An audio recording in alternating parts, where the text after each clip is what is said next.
The Game of the Week, brought to you by Opportunity Bank, Northwestern Energy, Montana Chevy Dealers, the Montana Tobacco Quit Line at 1-800-QUIT-NOW, and First Interstate Bank.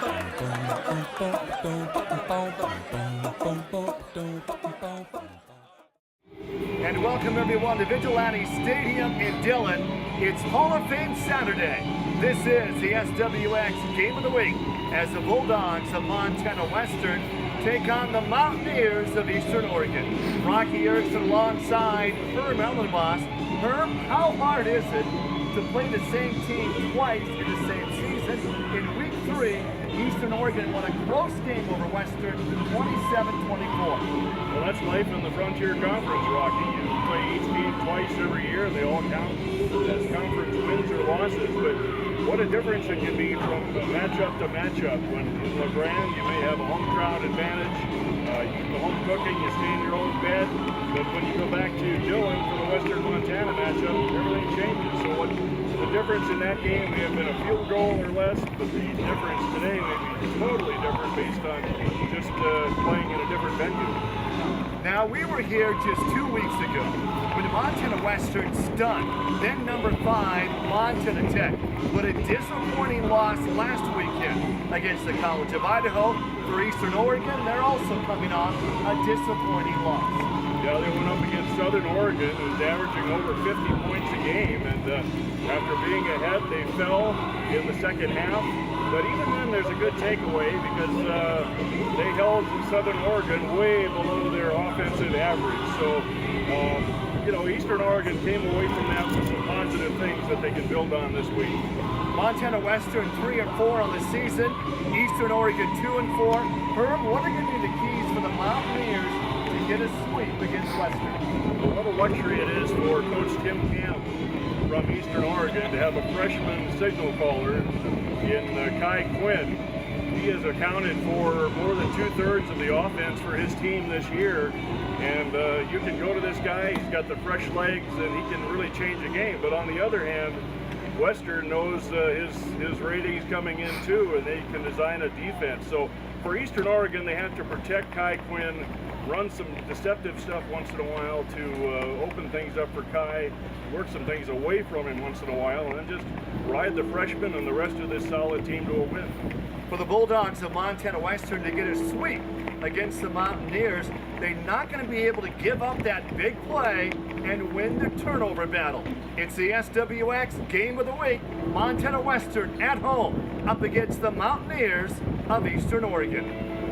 I'm Christy. I'm Jamie. I'm Sarah from Northwestern Energy. Natural gas appliances provide wonderful benefits when used properly. But faulty or improperly maintained devices can cause carbon monoxide poisoning. Keep your family safe By installing carbon monoxide detectors on every level of your house. And make sure your gas appliances are properly vented. If your carbon monoxide alarm goes off, Get out of the house fast.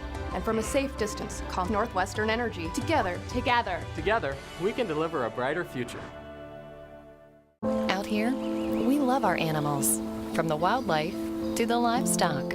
Inside, it's the same. They're just like family. We keep them happy and healthy, most of the time. Secondhand smoke puts pets at risk for cancer, feline lymphoma, vomiting, increases the risk of tumors and lung cancer, even causes eye and skin disease. Secondhand smoke puts your pet's life at risk.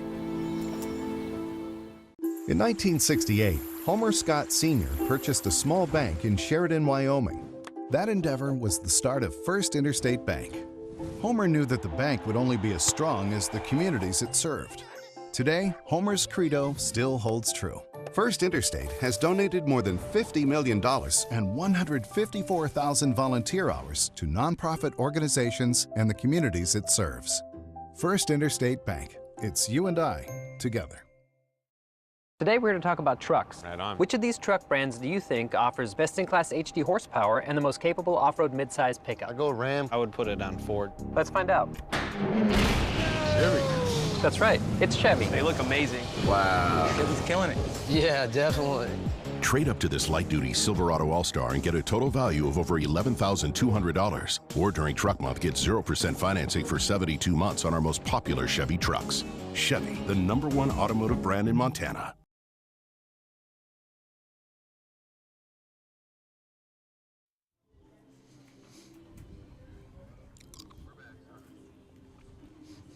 Mountaineers have the football back. First down and 10 for the 31-yard line. Midway through the first and no score. Victor on the carry for a couple. We'd like to welcome our network affiliates for today's game. SWX in Billings, Bozeman, Butte, Great Falls, Helena, Kalispell, Missoula, Spokane, Coeur d'Alene, the Tri-Cities, and Yakima, Washington. We're happy to have you enjoying this game today. Over 500,000 households can pick this game up today. And 98% of them are actually watching right now. Second down and 6 from the 33-yard line for the Mountaineers. Quinn wants to put it up, looking to Kelly, left side, airs it out deep to Kelly. Kelly comes back and makes the catch. What a great catch by Kelly. That may have been held up with the wind, Herm. I'm not sure, but Kelly's got his 32nd catch of the season. Hard to judge when you have your back to the ball and you're the defender, but Kelly knew where it was going, and he came back and got it. Great job, Quinn. How about that offensive line for the Mountaineers? And Quinn just laid it up, and Kelly turned around, made a nice catch, and a big, big gain for Eastern Oregon. And they're now down at the Bulldogs' 30-yard line. First down and 10. 6.5 left to be played. Here in quarter number 1, it is a scoreless game from Vigilante Stadium here in Dillon. Quinn to Victor. Victor with the carry, breaks through, hits the official, and then he gets down to about the 12-yard line. You take away the man in the stripes, and that may have been a touchdown on a nice run by Victor Diaz. Had to slow him down at least a step, Rocky, and imagine what a step difference makes when you're barreling for the end zone. Great run by Diaz. How about first and goal here? And right Diaz hits his own man again, and Diaz is in. A 10-yard touchdown run for Victor Diaz, his third score of the season. And Eastern Oregon on the scoreboard first with 5:57 left to be played in quarter number 1. Great drive downfield after taking over on about the 30-yard line, and the big pass completion to Kelly sets up a couple of plays, and they're in the end zone for the first score. Nathan Harden, 16 of 18 on PATs on the season. Kick is up, and the kick is good. 7-0. Mountaineers out on top. A small steel fabrication plant popped up in the heart of Montana. Over time, they built a reputation as solid as their steel. But growing a business requires flexibility. They needed a bank like First Interstate, able to make quick decisions to help grow their workforce and build a strong foundation. Today, their steel supports more than just buildings. It supports communities throughout the region. First Interstate Bank. It's you and I together.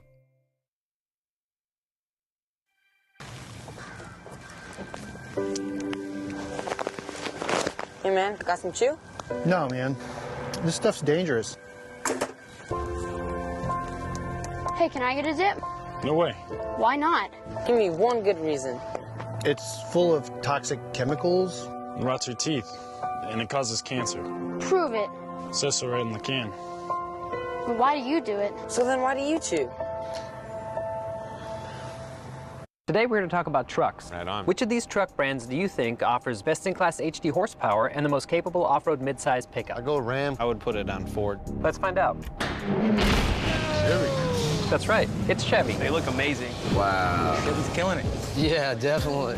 Trade up to this light-duty Silverado All-Star and get a total value of over $11,200. Or during Truck Month, get 0% financing for 72 months on our most popular Chevy trucks. Chevy, the #1 automotive brand in Montana. Victor Diaz finds the end zone for just the third time this season. Nice run, Herm, but it almost looked too easy. Yeah, they moved down the field in rapid fashion. That's a quick drive downfield into the wind, and they were able to do it with just the one pass. I wish we could have a replay of that extra point. It seemed like it hit a wall about 20 feet behind the uprights and fell straight down after the extra point attempt. Casado back to receive the kick against the wind. And, wow, that kick short, taken about the 23-yard line, and not much of a return. The Bulldogs back on the field, need a score here. The Mountaineers lead 7-0. They won earlier this season when these two teams met, 27-24. On the year, the Bulldogs 3-4. They're giving up 39 points a game. They gave up 59 to the College of Idaho. They gave up 52 to Southern Oregon. And the Weber State game, that doesn't count. They lost 76-0 in that money game against the Big Sky Conference opponent. First down and 10 from the 30-yard line. Bennett wants to throw on first down. Walzer, the intended receiver, just overthrew him. And Walzer comes in with 16 receptions for 285 yards on the season, but the Bulldogs got to make something happen. They got to establish some type of a drive right here. Well, from what the offense looked like for the Mountaineers, the Bulldogs have to respond with something, at least pick up a few first downs. Surprising that Quinn has not carried the ball at all. Screen pass to Thompson for a gain of only a couple on that play. And that's going to set up a long third down for Montana Western. Well, 2 weeks ago, we were here on the SWX Game of the Week. It was Booster Saturday, and boy, they knocked off the fifth-ranked team in the nation. The Orediggers of Montana Tech and Montana Western, they looked fantastic. Third down and long. Gibson, he's flushed out of the pocket. The pocket just collapsed on him, and the pass incomplete. Intended receiver was Walker McKittrick, but I'm telling you what, Gibson really got hit right when he delivered that football, and McKittrick was shaken up a bit too. So 3 pass plays for the Bulldogs, and they only gained 3 yards on it, and they'll be punting away with the wind, and their advantage with the wind is going away rapidly here in this first quarter with only 5 minutes left. Sherwood, his last punt went 51 yards. Heavy rush, he barely got that one off. Another great punt by Sherwood, and that is in the end zone. That's 67 yards. A 67-yard punt for Sherwood. He's going to go back and tell the special teams coach he only wants to punt today with the wind. And you want to make the nose of that ball land so it kicks backwards, but it's really hard when you have so much impact by that gusty wind. Saw that on the extra point, saw that on the punt, or the kickoff rather, and now we saw the opposite of that effect going towards the western goal line. Well, maybe he won't have to punt in the second quarter. Mountaineers get the ball back. Mountaineers have the lead. 5:07 left to be played here in quarter number 1. 7-0 our score. Low snap, and they keep it on the ground for a gain of about 5 for John Lesser. A 5'9", 185-pound redshirt freshman. And when you say freshman on this Mountaineer team, how about 39 freshmen are redshirt freshmen? And they start 12 freshmen or sophomores. They just have 10 seniors on the team, and Lesser got kind of tripped up when he got the football, a gain of just a couple. Eastern Oregon rotating their running backs, keeping them fresh in the early going, see who has the hot hand. Diaz looked pretty good on that last drive. Boy, he had a couple of great carries, including that 10-yard touchdown run. It's going to be third down and 3. Golden opportunity here for the Bulldogs to make a stop. 4:16 left to be played. Here in the first, 5 wide receivers are set to go out. Lesser now comes into motion. Bulldogs showing blitz. Here they come. And Lesser does not get the first down. Herm, I think he's going to be about a yard short. So nice defensive stop for Western. It'll be interesting now to see how much distance they can get on their punt. As we saw that kickoff just drop straight down, that extra point dropped straight down after the momentum of the kick ran out of gas. And now a chance for the punter to try to get some room for the Mountaineers and the Bulldogs looking to pick up great field position here. Now, Nathan Harden, he's put together a great season punting the football, number 5 in the nation, averaging almost 44 yards a kick. And this one against the wind, that's not bad. That is not bad at all. And on the return, Christian breaks a tackle or two, and a flag is down. Is that our first penalty of the game? Yep. We almost went a whole quarter without a penalty. Christian with a nice return, but I can't get over the fact that Nathan Harden was able to get such a great punt off against the wind. Wow. Well, it was a perfect spy roll into the wind, and that's how to slice through that wind coming the wrong way, and that penalty is going to go against the Bulldogs, so that negates that run back. Rocky Erickson alongside Herm Eldenboss, the SWX Game of the Week. Montana Western up against the Mountaineers of Eastern Oregon. It's Hall of Fame Saturday.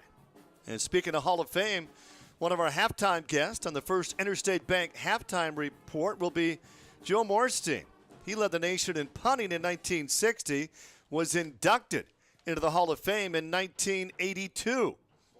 First down and 10. Thompson with the carry, breaks the tackle, and Thompson gets out near the 40-yard line, a gain of 8 for Hunter Thompson. And boy, I remember Hunter Thompson quite well when he played for the Rustlers at CMR.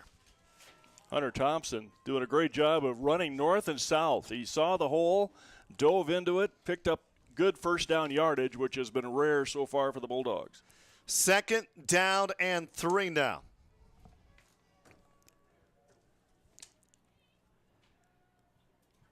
Benton Gibson going to keep it on the ground. It's Thompson again. He just short of the first down for Hunter Thompson. He came into the game with 477 yards rushing. So Thompson now over 500 yards on the season. Big play here for the Bulldogs, down by a touchdown. It's going to be third down and goal. Nate Simpkins put out wide the left side. George Sherwood comes to the right. See if Bennett Gibson will keep it here on third down and 1. Gibson, Thompson hit behind the line. Great second effort. Thompson gets the first down, needed a yard, and Hunter Thompson picked up 5. And Herm, that's the best, most important play of the game so far for the Bulldogs right there. Hunter Thompson, look at that, hit right at the line. He spun out of that tackle. And he was stopped if he hadn't made that spin move. Arenas with 10 sacks and 52 tackles coming in. Leads his team in both categories. First down and 10. And to the air. Gibson to Sherwood. It hangs up. Incomplete. And just did not have enough on that to get it to George Sherwood. It's going to be second down and 10. Great coverage on the part of the Mountaineers. Sherwood saw where that pass was going, but Isaiah Ritchie did not let him move toward the ball, even though he could have maybe come back and gotten it. But Ritchie, with great defense, keeping Sherwood from making that catch. Second down and 10. Gibson completing 58% of his passes on the season, 11 touchdown, and he wants to go to the air again. And the pass is caught. Walser was wide open. His defender went down. That's a gain of 16 and moved the chains. A big first down for Montana Western. Gibson really threw that ball with confidence and found his receiver, Walser, for the first down. Defenders, we could see on the replay there, the defender went down and left Walser wide open. So the Bulldogs are 41 yards away from the end zone. A little over a minute left to be played in the first. Mountaineers out on top by a touchdown. New ball carrier and little or no gain. Prenti with the carry and got back to the line of scrimmage. It's going to be second down and 10 coming up for Montana Western. Walser split out wide the left side with Nate Simpkins, redshirt freshman out of Dillon. Boy, what a football program the Beavers have. Boys basketball, you name it. 4 wide receivers are set to go out. Thompson with the carry. Thompson hit right at the line and driven down. Wow. Kai Reagan with that tackle. He got through the blockers, and he owned that running back that time. Thompson's a big runner, but he disappeared behind the big 9.8 on the back of Uregan. And Kyle, that's a loss of 4 yards on the play. 3rd down and long. Coming up here, Gibson 2 for 6, 13 yards. And we got a timeout. The quarter comes to an end at the end of 1. Eastern Oregon out on top of Montana Western, 7-0. We're back with quarter number 2 right after this. Got a truck for a reason, remember? So get some Firestone tires and go do truck stuff. Now through November 12th, get a $60 Firestone Visa prepaid card when you purchase a set of eligible tires. Get up to $100 when you make a qualifying tire purchase with your new or existing CFNA credit card. Whatever you drive, drive a Firestone. Whalen Tire. We know tires.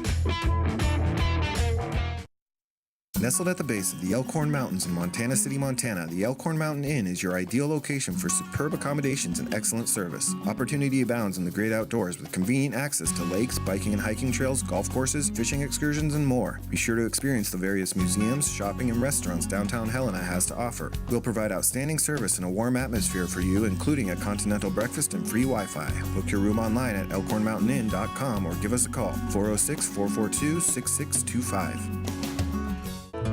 Opportunity is everywhere. That is why I love my job at Opportunity Bank of Montana. I get to help my neighbors with business and agriculture loans, including new equipment loans.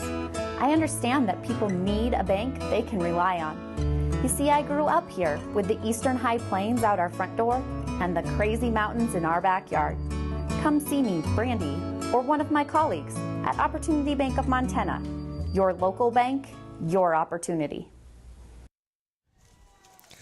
Long 3rd down play to start the second quarter from Montana Western. In that first quarter, the Bulldogs with just 26 yards of offense. The Mountaineers with 123. Gibson's 2 for 7, airs it out for the 8th time. It's incomplete. Walzer, the intended receiver on the play. Well, Gibson had no time that time. He was under attack in the backfield, had to release it before his receivers uncovered. And after a couple of first downs, Western will punt it away. And watch the end of this punt in the air. You'll see the effect of that wind. Connors is back. Sherwood's the punter. Eastern Oregon out on top, 7-0. Not much of a rush, and wow. That goes straight up and takes a nice Bulldog bounce, and just the way Sherwood planned it, down to the 10-yard line. And that ended up to be a 34-yard kick, Herm, and it went in the air about 50 yards. It went straight down, and then luckily it took a Bulldog bounce. It might have gone backwards on the trajectory down, and Isaiah Ritchie from Eastern Oregon, if he wasn't watching where that ball was coming down, it might have landed right on top of his helmet. Fortunately for the Mountaineers, he got out of the way, but what a great forward bounce on that punt by Sherwood. I've never seen anything like that before. Interesting first quarter for Quinn as the running quarterback has 1 carry for a -1. And here he'll run on the first play of the opportunity on the second. Had some room out near the 20-yard line, and that was what's so surprising to him in the first quarter, that Quinn did not run.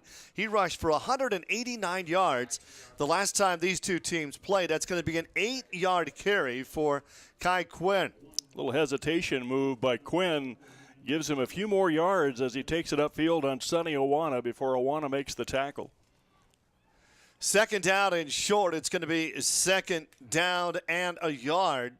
Just short of the 20. Play action. Pass is caught by Kelly. And there's a flag down. And Kelly does not quite make the first down yardage. But we have Laundry on the field here. Almost has to be a hold in that area. Mountaineers are backing up here. Yep, they're going to call the hold right in front of the reception, and that will back up the Mountaineers.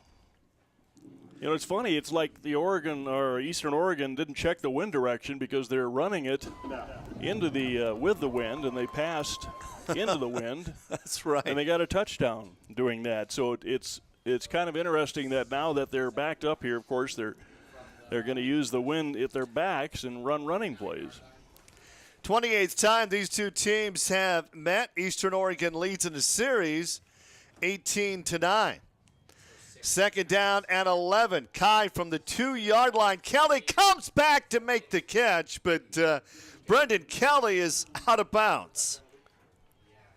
He had 9 catches, a personal high last weekend against Southern Oregon. Dustin Baum and Zach Janis kind of kept that from happening. Kelly could not get back to that ball and make a catch in bounds.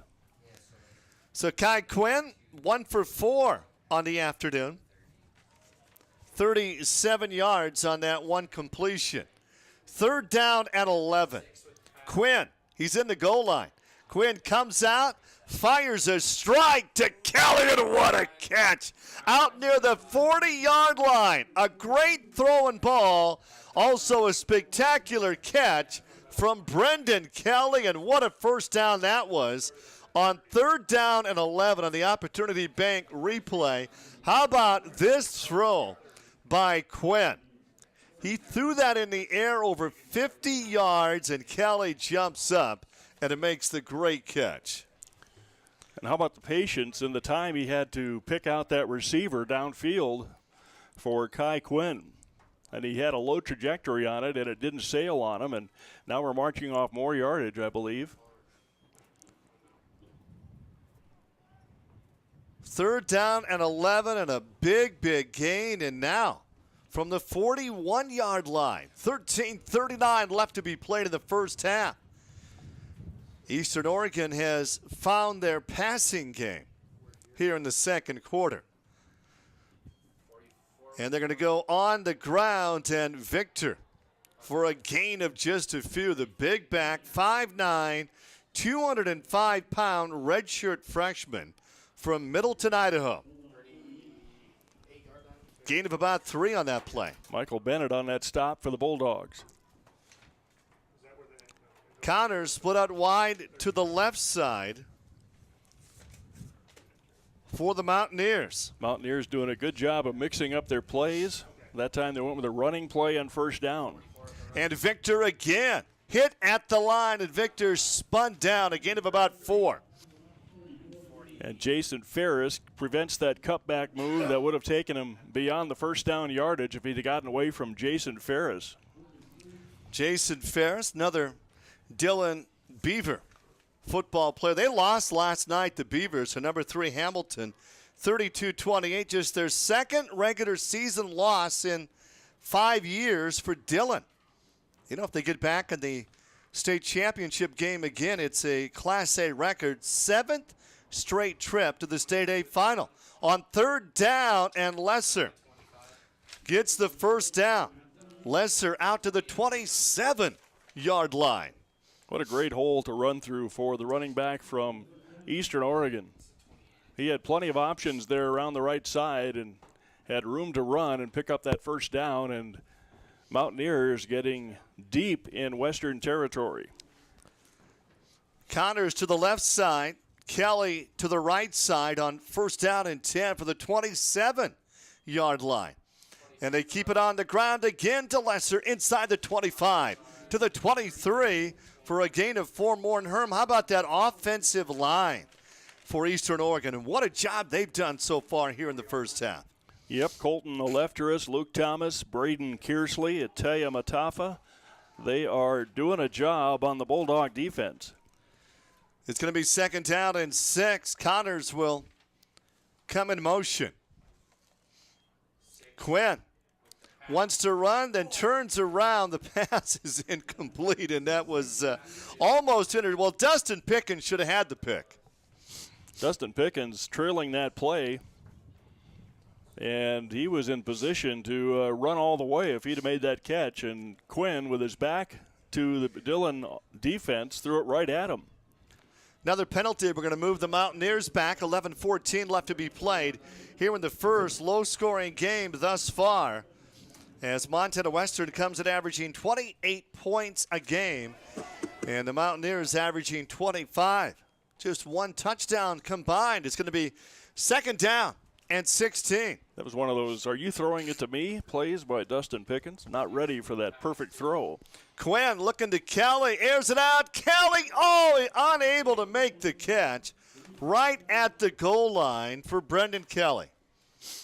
Boy, he had some room on his defender, and if that ball had been just a little more to the inside, Kelly would have had the touchdown.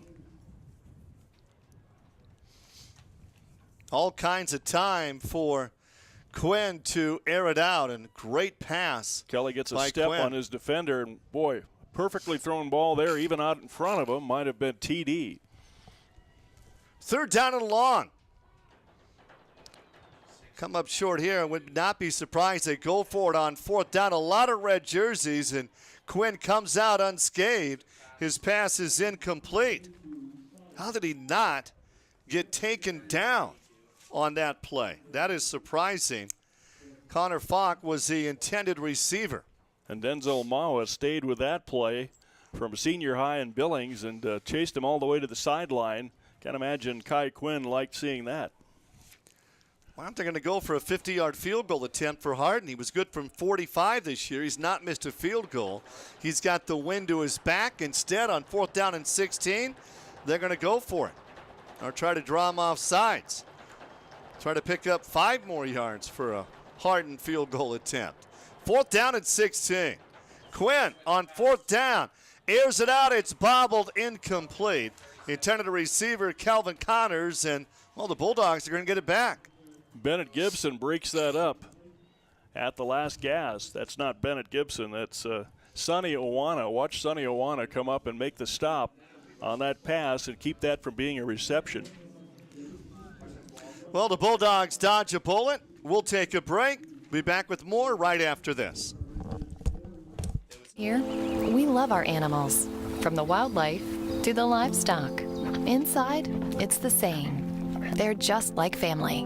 We keep them happy and healthy, most of the time. Secondhand smoke puts pets at risk for cancer, feline lymphoma, vomiting, increases the risk of tumors and lung cancer, even causes eye and skin disease. Secondhand smoke puts your pet's life at risk. A small steel fabrication plant popped up in the heart of Montana. Over time, they built a reputation as solid as their steel. But growing a business requires flexibility. They needed a bank like First Interstate, able to make quick decisions to help grow their workforce and build a strong foundation. Today, their steel supports more than just buildings. It supports communities throughout the region. First Interstate Bank. It's you and I together. Hi, I'm Jamie. I'm Nate. I'm Sarah from Northwestern Energy. Did you know Northwestern Energy adds that skunky, rotten egg smell to natural gas so you can detect a leak? Natural gas is safe. But leaks can be dangerous. So if you think you smell a gas leak, follow these safety tips. Do not attempt to locate the leak.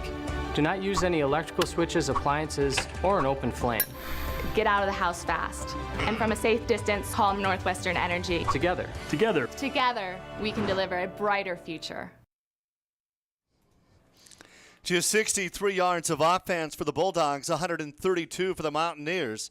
Montana Western gets the football back, down by a touchdown. Gibson's got time. Gibson, wide open. Nate Simpkins with the catch. 4 receptions, 116 yards in that win against number 5 Montana Tech 2 weeks ago. The redshirt freshman out of Dillon gets a first down for the Bulldogs here. Now it's first down and 10 from the 47-yard line. Well, Gibson stared down that receiver and then moved toward it. Great protection by his line and a first down. He wants to throw again, airs it out deep, catches incomplete. That throw a little bit sailed on him, and Jordan Payne right there to make sure that he could not stay in bounds and make that reception. 10:20 to go in the first half. Walker McKittrick, the intended receiver. What a long throw in the air into the wind, and it was very close to being on target. 3 of 9 through the air for Bennett Gibson, the 6'1 senior from Mount Vernon, Washington. They'll keep it on the ground. Thompson's got room on the left side across the 40. Thompson, the 30, knocked out at about the 25-yard line. How about that run from the CMR product, Hunter Thompson? Watch Isaiah Ritchie try to push Thompson out of bounds. He's not successful. Low center of gravity on Thompson, and then Hazio Ledesma gets blown up at the end of this play for the Mountaineers as Hunter Thompson does a great job of north and south running. Well, the Bulldogs in the red zone for the first time this afternoon. Bennett Gibson out of the shotgun, looking right. Pocket collapses, throws while he's going down, and the pass is complete. Wow. And on the reception is Hunter, his 8th catch this year, a gain of 6 on that play. That reception's all about Hunter staying with his quarterback because Jacob Schultz was spinning down Gibson in the midst of that throw. Can't believe Gibson got that pass off. 3 wide receivers right side on 2nd down and 4. The Bulldogs now 13 yards out from making this a 1-point game. On the carry at the 10, down to the 5-yard line, Pranty. And that's a first down. It's going to be 1st and goal Western from the 5-yard line. Western's runner slices back against the grain, and Garrett DeVos barely got him down as he falls near the end zone. Sherwood with Nate Simpkins to the right side. Pranty is back with Gibson. 1st and goal from the 5-yard line. Here come the Mountaineers. The pass to Simpkins is incomplete. It's deflected, Sherwood. And it's incomplete. Sherwood almost made the catch after it went through the hands of Nate Simpkins. Boy, that would have been something. Let's watch this. Gibson back to throw, throwing behind the intended receiver, Simpkins, and Sherwood almost had the touchdown. Sherwood arguing his case. That would have been a great highlight for the Bulldogs, but not allowed. 2nd down and goal for the 5-yard line. Well, Simpkins was open. Tight end to the left side. And they're going to keep it on the ground to Thompson. And Thompson, no. How about Gibson. that? Boy, they got me fooled Faked on out that the announcers. play. I thought Thompson had it. Instead, the quarterback, Gibson, on the bootleg. And Gibson stopped at about the 2-yard line. And now it's going to be 3rd down. And Luis Cardenas stayed with Bennett Gibson. Everyone else in the stadium thought that was going to Thompson. He carried out the fake beautifully, but it's a down ball for the Bulldogs and a 3rd and 2. Can the Bulldogs get on the scoreboard for the first time this afternoon? Gibson, he'll throw on 3rd and goal. The pass, it's caught. Yes! And the Bulldogs are on the scoreboard. Ryan Sullivan with the touchdown reception. A 3-yard touchdown reception. And we got a 1-point game. Into the wind, it didn't matter if it sailed because Sullivan went up and got the throw. Was thrown perfectly by Gibson, allowing Sullivan to go up and get it and give his team a chance to tie at 7:44. And on for the PAT, Karshenko. Snap back, the hold is down, and the kick is perfect, and this game is tied at 7-all.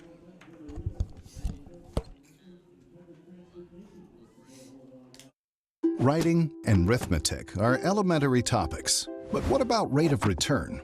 First Interstate Bank is helping kids learn the basics of money management, partnering with schools across Montana, Wyoming, and South Dakota to teach students to save money.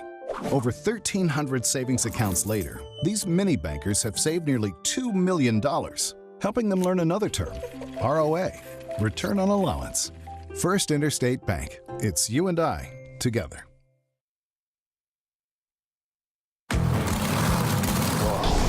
a truck for a reason, remember? So get some Firestone tires and go do truck stuff. Now through November 12th, get a $60 Firestone Visa prepaid card when you purchase a set of eligible tires. Get up to $100 when you make a qualifying tire purchase with your new or existing CFNA credit card. Whatever you drive, drive a Firestone. Wayland Tire. We know tires. Today we're going to talk about trucks. Right on. Which of these truck brands do you think offers best-in-class HD horsepower and the most capable off-road mid-size pickup? I go Ram. I would put it on Ford. Let's find out. Chevy. That's right, it's Chevy. They look amazing. Wow. Chevy's killing it. Yeah, definitely. Trade up to this light-duty Silverado All-Star and get a total value of over $11,200. Or during Truck Month, get 0% financing for 72 months on our most popular Chevy trucks. Chevy, the #1 automotive brand in Montana. Coming up on the First Interstate Bank halftime report, we'll visit with Montana Western Hall of Famer Joe Morstein, the punter who led the nation back in 1960. Cheerleader Samantha Hubbard and Ruger Piva, wrestler and bull rider. That's all coming up on the First Interstate Bank halftime report. Kick into the wind. And it'll be picked up by Collins at the 20-yard line. Spins out of a tackle to the 27. This game is tied at 7 with 7:38 left to be played in quarter number 2. Boy, it's amazing what the wind is doing to those kicks here today. And that one, who knows? On a regular day, it might have gone down to the 10. Instead, it drops like a hand grenade on about the 22-yard, 26-yard line. So you're giving up about 15 yards on that wind minimum. And Quinn back with the football for the Mountaineers. They keep it on the ground, and Lesser with the carry, and Lesser gets out across the 30-yard line for a gain on the play of about 5 yards, and Lesser 43 yards on the ground. Victor Diaz with 56 yards, and Quinn, surprisingly, has only carried the football twice. He went for 189 in week 2 against his team. Lesser again. Lesser near the 35-yard line where he's brought down. Third down coming up here for the Mountaineers. Jason Ferris with a nice stop on the right side, holding the Mountaineers short of the first down. We're seeing the passing skills of Kai Quinn. We kind of came in thinking that you'd have to stay honest with him as far as defending against the run, but he has been right on with passing most of the time. Third down and short. 5 wide receivers are set to go out here. Brendan Kelly and Calvin Connors are both split out wide to the left side, and Quinn going to go deep over the middle. His receiver wide open. It's incomplete. T.J. Hancock could not have been more wide open, and Quinn unable to get it to Hancock. Wow. I don't know, that had to be a defensive mistake there, Herm, because there's no way Hancock should have been that wide open, and maybe the wind caught that one, but it didn't catch Hancock, though. It did not. Hancock had a 2 or 3 step lead on his defender, but that wind, that 15-yard wind we just talked about, probably still kept it in front of Hancock, much to the Bulldogs' advantage. Now we get to see Harden punt with the wind. He's averaging 44 yards a kick, and he shanked that one. And still, it's going to go inside the 25-yard line, down to the 22-yard line. And the Bulldogs will get the football back when we come back to Vigilante Stadium. This game tied at 7. Hi, I'm Jamie. I'm Nate. I'm Sarah from Northwestern Energy. Did you know Northwestern Energy adds that skunky, rotten egg smell to natural gas so you can detect a leak? Natural gas is safe. But leaks can be dangerous. So if you think you smell a gas leak, follow these safety tips. Do not attempt to locate the leak. Do not use any electrical switches, appliances, or an open flame. Get out of the house fast. And from a safe distance, call Northwestern Energy. Together, we can deliver a brighter future. My name is Carson. Rodeo has become a very big part in my life. To win a rodeo, you got to be really dedicated, so I have to stay in shape. I really like when you're getting done with a run, because sometimes you have the highs and your lows in rodeo, but when you do good, it's really a great feeling. Tobacco, in my opinion, doesn't belong in rodeo. I mean, you can look at all the statistics and it's just been a damaging, destructive product. Tobacco doesn't take center stage, not in my rodeo. My name is Ava Duncan. I'm from Atlanta, Georgia, and my major is natural horsemanship. I like the Experience One program because it's unique and it's innovative. I went and studied wild horses at the Pryor Mountain Range a week before school started, and I get credits for it, and I'm in a class for it right now studying everything we learned in our whole trip. Honestly, this program is what's giving me a shot at having a career in the horse industry, and for that I'm so grateful, and it's such a privilege to be here.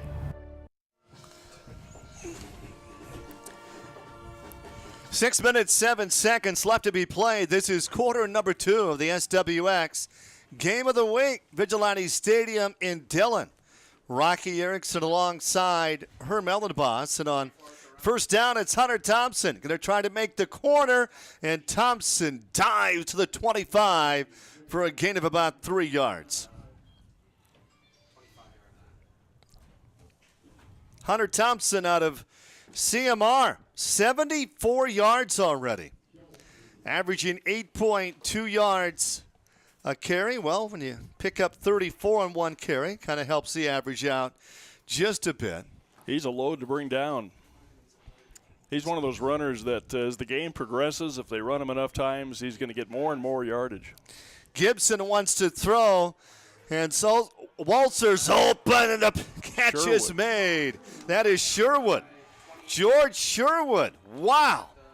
He was wide open. The Mountaineers had help coming defensively, but not in time for George Sherwood to make a great catch. And, well, not a bad pass by throw was right Bennett on the money. Gibson. Look at Sherwood. He gets some space on his defender and then makes sure he cradles the ball in and brings it in before falling out of bounds. First down and 10, the 38-yard line here. 3 wide receivers set to go out up on top. Gibson, he wants to throw on first down. Looking left all the way. Walzer makes the catch. And Herm, he had 3 wide receivers to the right side. He never looked to the right once. That was going to go to Walzer all the way. And Walzer got a little bit of gap between the up defender and the back defender. And perfectly thrown ball, a little high, but those receivers will take that all day. Another first down for Montana Western, trying to take the lead here, 27 yards away from the end zone. Gibson, handoff. Thompson hit behind the line, and Thompson is going down, and a loss of a couple. Jacob Schultz on that tackle. Little junk cut by Jacob Schultz at the line, and it was all him and Thompson, and he made sure Thompson was down. There's the handoff. Now the Thompson sprint to the middle, and Thompson nowhere to go. Gibson, 8 of 16, 92 yards and a touchdown. It's going to be second down and 11.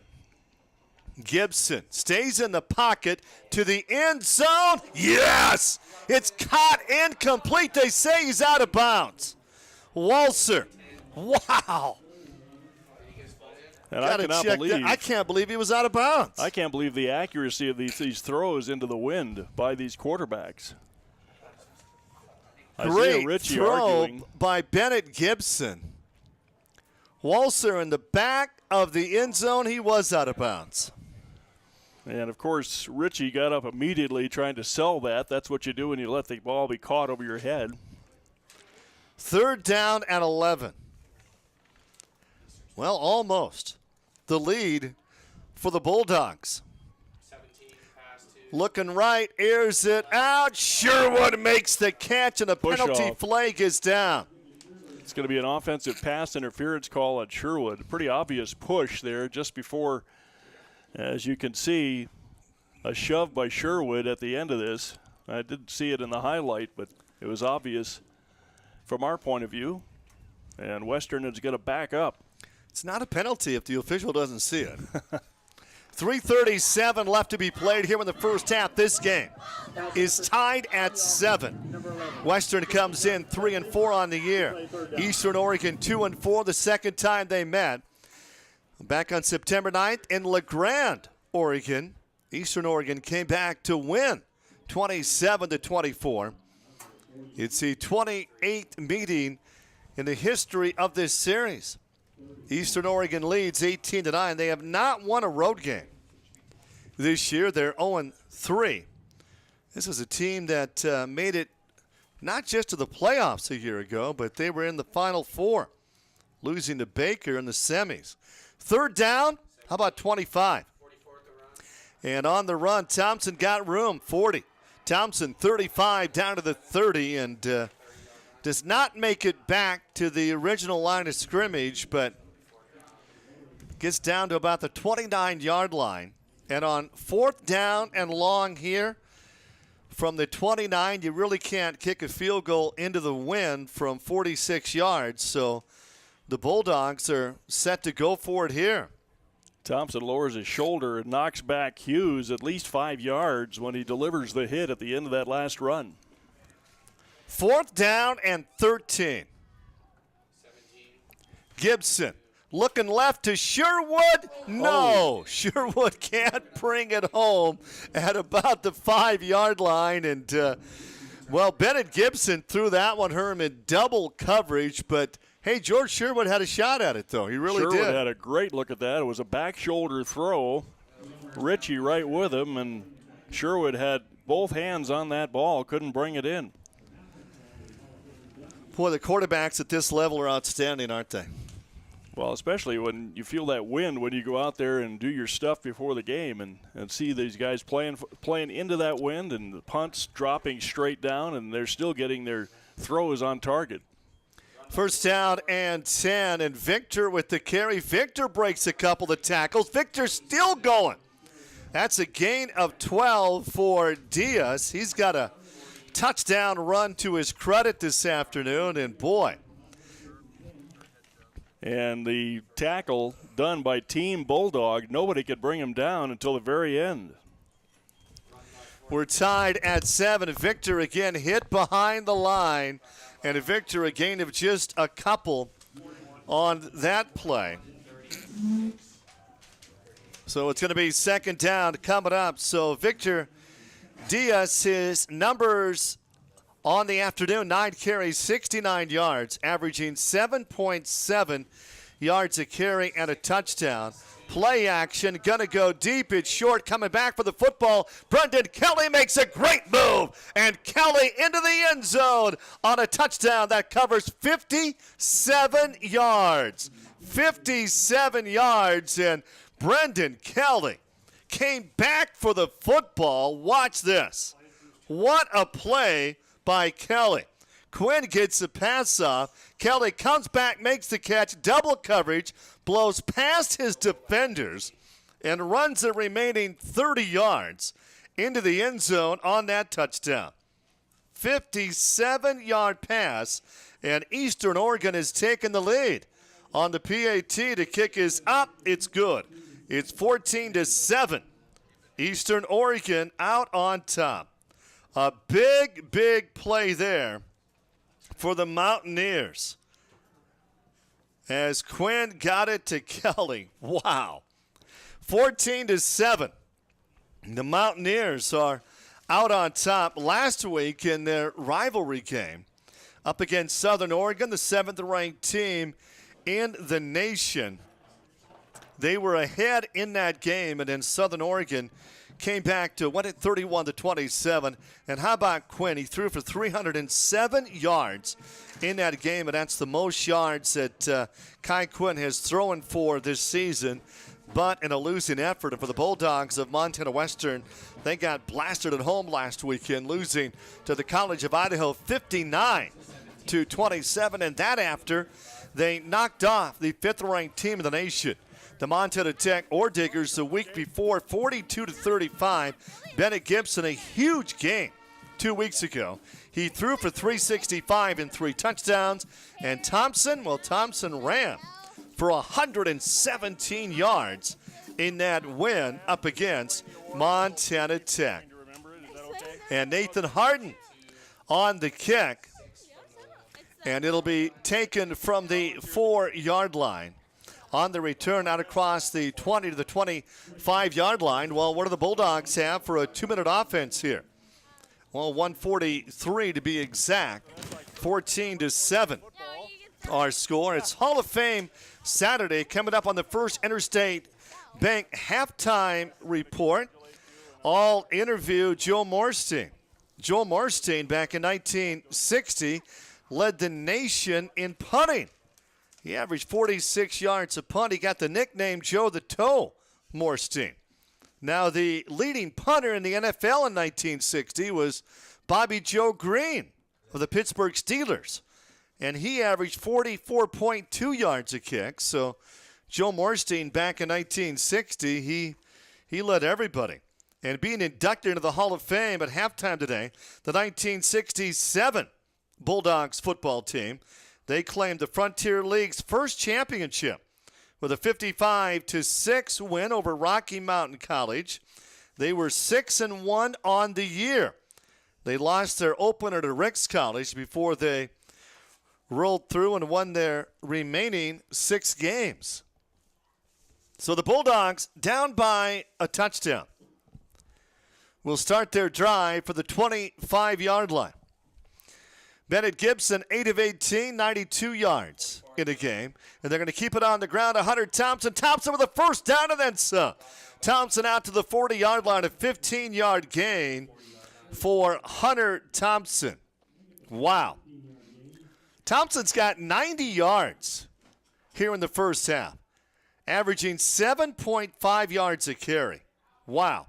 He went for 140 against the College of Idaho. He's had 3 100-yard games. The pass is incomplete. Intended receiver was Walker McKittrick. And a penalty flag is down. Thompson had 104 yards against Northern, 113 in the first meeting against Eastern Oregon. Season high, 140 against the College of Idaho. A minute 22 left to be played here in the first half. Herm Ellenboss will interview cheerleader Samantha Hubbard, who won a volunteer award from the governor recently, and Ruger Piva, outstanding wrestler and bull rider. That's coming up at halftime. First down and 10 right at midfield for the Bulldogs. They're going to send 4 wide receivers out here on first down, low snap. Gibson, screen pass, caught Thompson. Hit it in midfield. Thompson still on the run. And Thompson, great run after the catch. And they're going to say Hunter Thompson stepped out after a gain of about 6. Hunter Thompson, 5'10 senior out of CMR. He's having a big game here. He really is. Thompson, he's got 19 catches so far this season. Well, the Bulldogs are 44 yards away now. Second down and 4, minute 16 left to go. 3 wide receivers left side. Gibson going to look right to his single receiver, airs it out to George Sherwood. It's incomplete. Nice coverage on the part of the Mountaineers. Now it's going to be third down coming up for Montana Western. The Bulldogs giving up 39 points a game on the season. The Mountaineers giving up 31 points a game. Third down and 4 for Western from the 44. 99 seconds left to be played. 4 wide receivers, 3 to the left side. Working against the wind.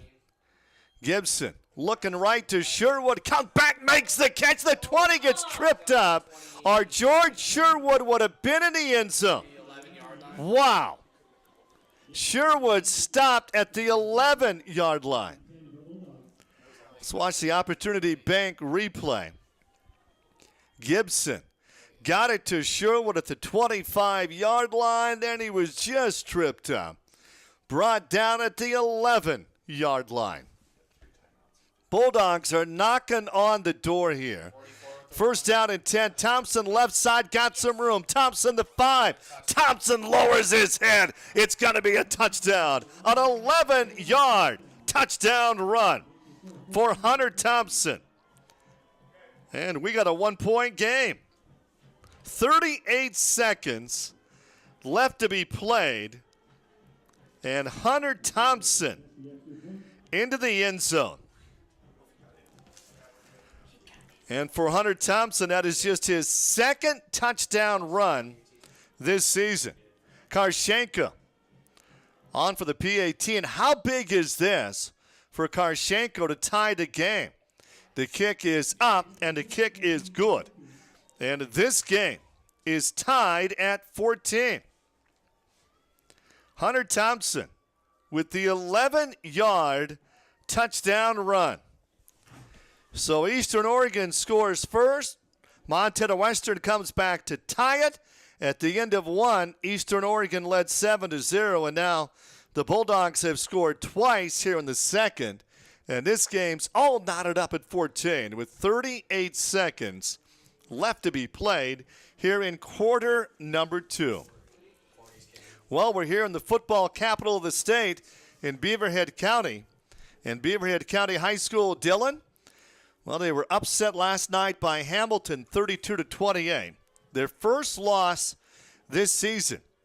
And for head coach Rick Nordahl in his 5th season, how about a win-loss record of 48-5?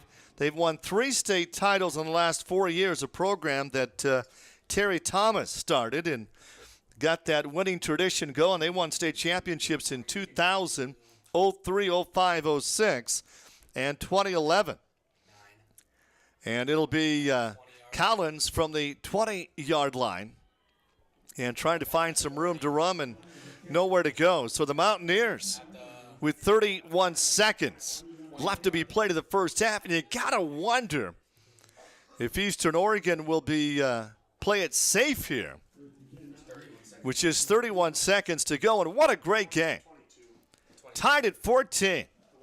Late in the second quarter on the SWX Game of the Week from Vigilante Stadium in Dillon. Kai Quinn has not run with the football as much as we thought he would. Quinn 3 for 11 through the air. Quinn wants to throw. Quinn takes a hit as he releases the football. And the pass is caught for a gain of about 12 yards. Both teams with 3 timeouts left. 20 seconds left. Mountaineers will work from the 35-yard line over the middle incomplete. On the incompletion, the clock is stopped with 14 seconds left. The Bulldogs 131 yards through the air. Eastern Oregon with 144. Total offense is getting close to even. Remember, the Bulldogs at the end of the first quarter only had 26 yards of offense. It's going to be second down and 10 from the 35, just 14 seconds left. And this game is tied at 14 apiece. 6 with the pass. Quinn looking right. Quinn's got all day. Pass is caught near midfield. And TJ Hancock makes the catch, his 13th on the season. Mountaineers will take a timeout. 7 seconds left. Mountaineers are 3 yards away from midfield here. In that first quarter, Montana Western had just 18 yards rushing and 8 yards passing, and they made up the difference with a huge second quarter where they scored twice, and this game is knotted up at 14. Herm Eldenboss down coming up at halftime. He's ready to interview cheerleader Samantha Hubbard and also bull rider and wrestler Ruger Piva. I'll visit with Joe Morstein, one of the most famous people, not just in Montana, but all over the region. First down and 10, and what will the Mountaineers do here with just 7 seconds left to be played in the first half. Quinn will line him up. Will they have time for more than one play? High snap. Quinn brings it down, and that's going to be a hold. Quinn airs it out deep, got a receiver into the end zone for a touchdown, but I think it's coming back. TJ Hancock, what a throw. That went 60 yards in the air, but a hold against the Mountaineers and wipe out that 53-yard touchdown catch. Wow. And I believe the first half will come to an end. There's no time on the clock.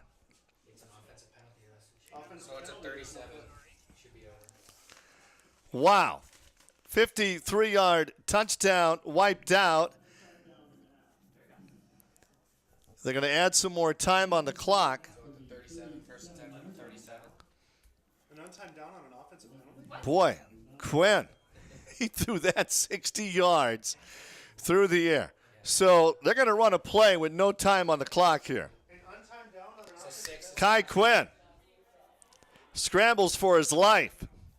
Quinn tries the left side. Now he's going to go to the right side. Now Quinn will air it out. Coming back for the football, it's bobbled. Collins was there trying to pick it up. And now it's official, folks. Now it's halftime. This game is all locked up, 14 apiece here at the break. The First Interstate Bank halftime show coming up right after this.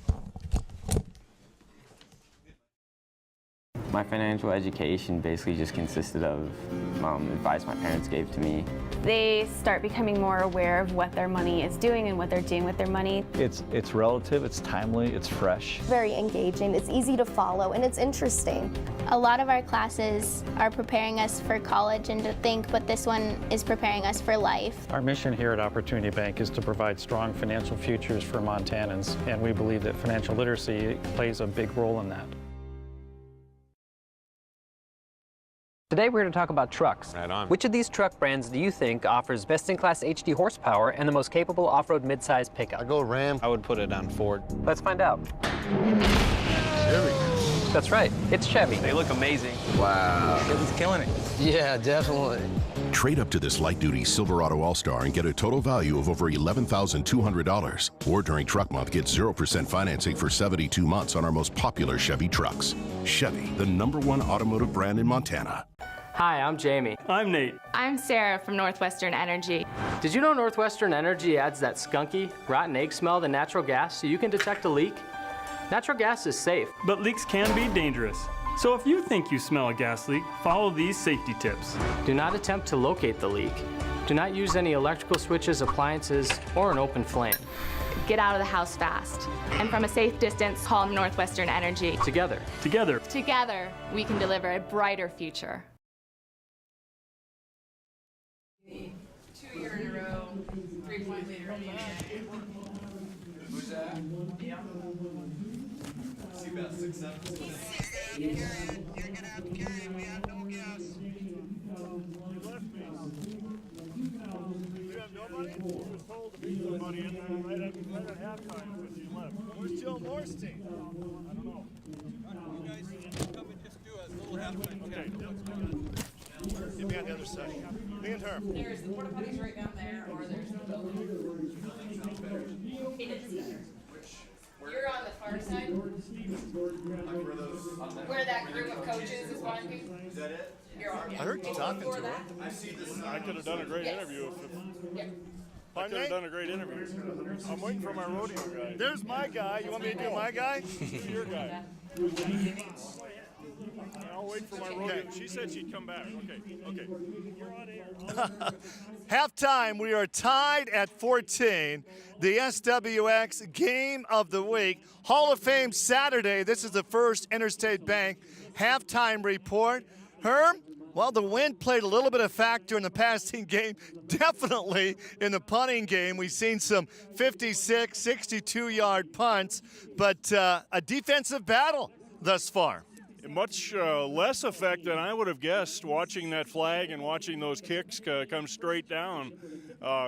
These quarterbacks know how to throw the ball in wind, and to their credit, they are getting those balls near their receivers, and they are getting enough time to throw. So pretty impressive first half for both teams. How about Hunter Thompson, the big back from CMR, close to 100 yards on the ground. Herm, if I'm surprised by anything here in the first half, it's got to be Kai Quinn and the fact that he's only carried the ball 3 times. The first time these two teams met, third week of the season, Quinn rushed for 189 yards. He comes in with almost 500 yards, the leading rusher, yet he's only carried the ball a couple of times. I'm surprised by that too, Rocky, but I'm also surprised with how good a passer he is. You know, he has really had some good throws, and his line is buying him a lot of time. And how about Hunter Thompson? How many guys it takes to bring him down? He's exactly the kind of back you need on a day like this in Dillon, Montana. And the unsung heroes so far in his first half, it's got to be the offensive lines. They've done a great job. We'll visit with a Hall of Famer right after this.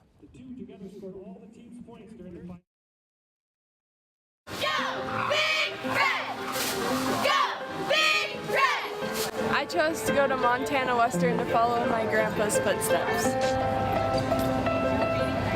I chose to continue my education here at Western because this is a family. We're dog for dog.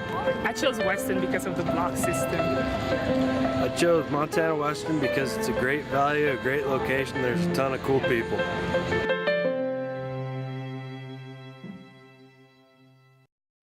It's hard to be in college and not be focused. Being an athlete even helps you become more and more focused. If I don't stay focused, I fall way behind on schoolwork. A lot of homework on the bus and in hotel room. This is one of the most formational times in your life, and so it's important to make healthy choices. Because people who are tobacco free just do better in school. I don't use tobacco. I feel like your body is your temple. I don't think I'd be the person I am today if I had used tobacco products. I'm focused on a tobacco-free generation.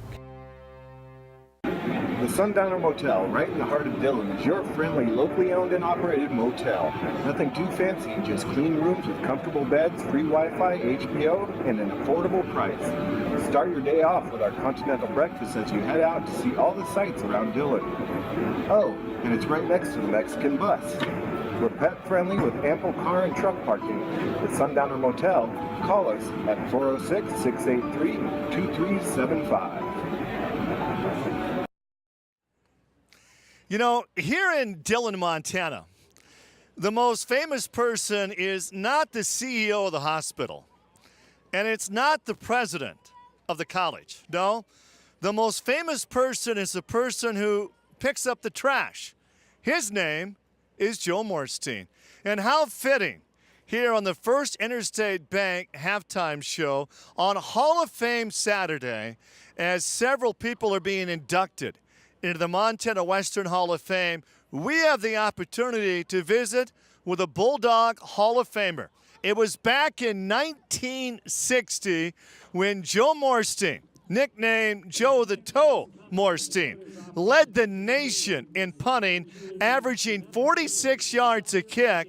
Now, when Joe Morstein averaged 46 yards a kick in 1960, well, that led the nation not just in the IA, but NCAA and the NFL. Joe, what do you remember most from that 1960 season? Well, apparently we didn't have the best offense in the league. Otherwise, I wouldn't have got that kick so much. But it was just a great run, Rock. We had a good team, and it was fun. I don't know if I'd like to play now. They're just too tough. You were also the running back and the punter back in those days. Is that correct? Yeah, that's correct. And once in a while I'd play middle guard. Oh, wow. So it was, we just kind of filled in wherever. Now tell me, you know, back in those days in 1960, if you were the best punter in all of college football, averaging 46 yards a kick, what about playing at the next level in the NFL? Well, we just had a new baby, and I always was raised in a large family, and family was always more important than that. And I couldn't see myself living in Chicago and my wife living in Montana. But you did have an opportunity, if you wanted, to go play at that next level. Yeah, I could have played there. I could punt a football. Some people can sing, some people can run. I could punt a football. Joe Morstein can also sing too, by the way. But Joe, tell us, in 1982, you were inducted into the Montana Western Hall of Fame. What does that mean to you to be a Hall of Famer? Well, Western is a small family, and when you get to be somebody and you're in a small family, it seems like it's a lot nicer. You don't have to compete with people from all over the world for it. And so I love Dillon. I've loved Dillon since I came here in 1958. And so to be a part of that history is it's like having a son when you're a football player. Now, not only is Joe Morstein in the Hall of Fame here at Montana Western, but he's also in another Hall of Fame, the Montana Officials Association, one of the greatest basketball officials in state history. How many years did you do that? Well, probably 25 or so. I started when I was just out of college to make enough money to pay for food. I was teaching school, and that was a wonderful time to stay active in athletics and not really be in the game. You didn't have any sportscasters give you a hard time back in your officiating days, did you? Oh, I'm sure I didn't. Yeah, I'm sure I didn't. It creates a little character in you when folks call you names that you don't care for. Well, almost everybody in Montana knows who the world-famous Joe Morstein is, and tell us what you're doing today, Joe. Well, today I'm still doing the garbage hauling. I don't do much of it. I just kind of hang out and watch what goes on, and I have a lot of liberty to run around to see friends, and that's kind of my gig these days, Rock. Joe Morstein, one of the most famous people you'll ever meet from Dillon, Montana, inducted into the Montana Western Hall of Fame back in 1982. We're tied at 14. This, the First Interstate Bank halftime report.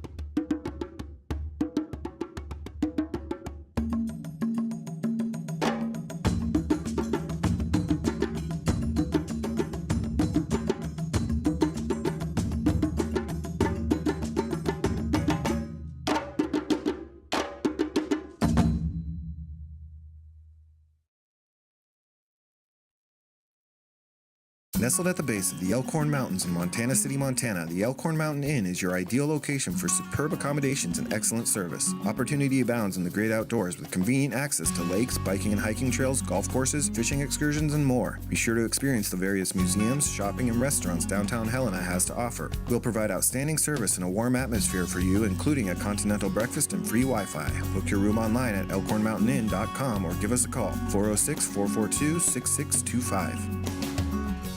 Hi, I'm Jamie. I'm Nate. I'm Sarah from Northwestern Energy. Did you know Northwestern Energy adds that skunky, rotten egg smell to natural gas so you can detect a leak? Natural gas is safe. But leaks can be dangerous. So if you think you smell a gas leak, follow these safety tips. Do not attempt to locate the leak. Do not use any electrical switches, appliances, or an open flame. Get out of the house fast. And from a safe distance, call Northwestern Energy. Together, we can deliver a brighter future. Well, we go from a Hall of Famer, Joe Morstein, to a cute cheerleader, a sophomore from Dawson County High School in Glendive, Samantha Hubbard. And Samantha, not that long ago, you won a big-time award. Tell us about that. I won the Volunteer of the Game Award, which recognizes the service I've done in the community and all my volunteer work and work in and out of school. So, you got to tell us about this volunteer work and the service work that you've done to win this award. So I was elected on Student Senate 2 years in a row. I help with the Humane Society. I work at the church as Sunday school teacher and worship leader.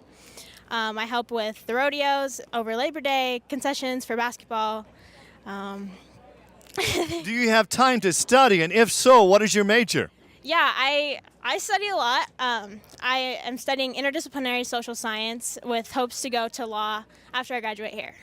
So let's say 6-7 years from now, where are we going to see Miss Samantha Hubbard from Glendive, Montana? Well, I hope you don't see me in the courtroom.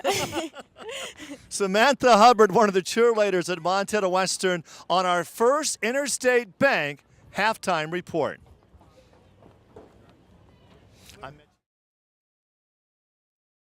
Out here, we love our animals, from the wildlife to the livestock. Inside, it's the same. They're just like family. We keep them happy and healthy, most of the time. Secondhand smoke puts pets at risk for cancer, feline lymphoma, vomiting, increases the risk of tumors and lung cancer, even causes eye and skin disease. Secondhand smoke puts your pet's life at risk. In 1968, Homer Scott Sr. purchased a small bank in Sheridan, Wyoming. That endeavor was the start of First Interstate Bank. Homer knew that the bank would only be as strong as the communities it served. Today, Homer's credo still holds true. First Interstate has donated more than $50 million and 154,000 volunteer hours to nonprofit organizations and the communities it serves. First Interstate Bank. It's you and I together.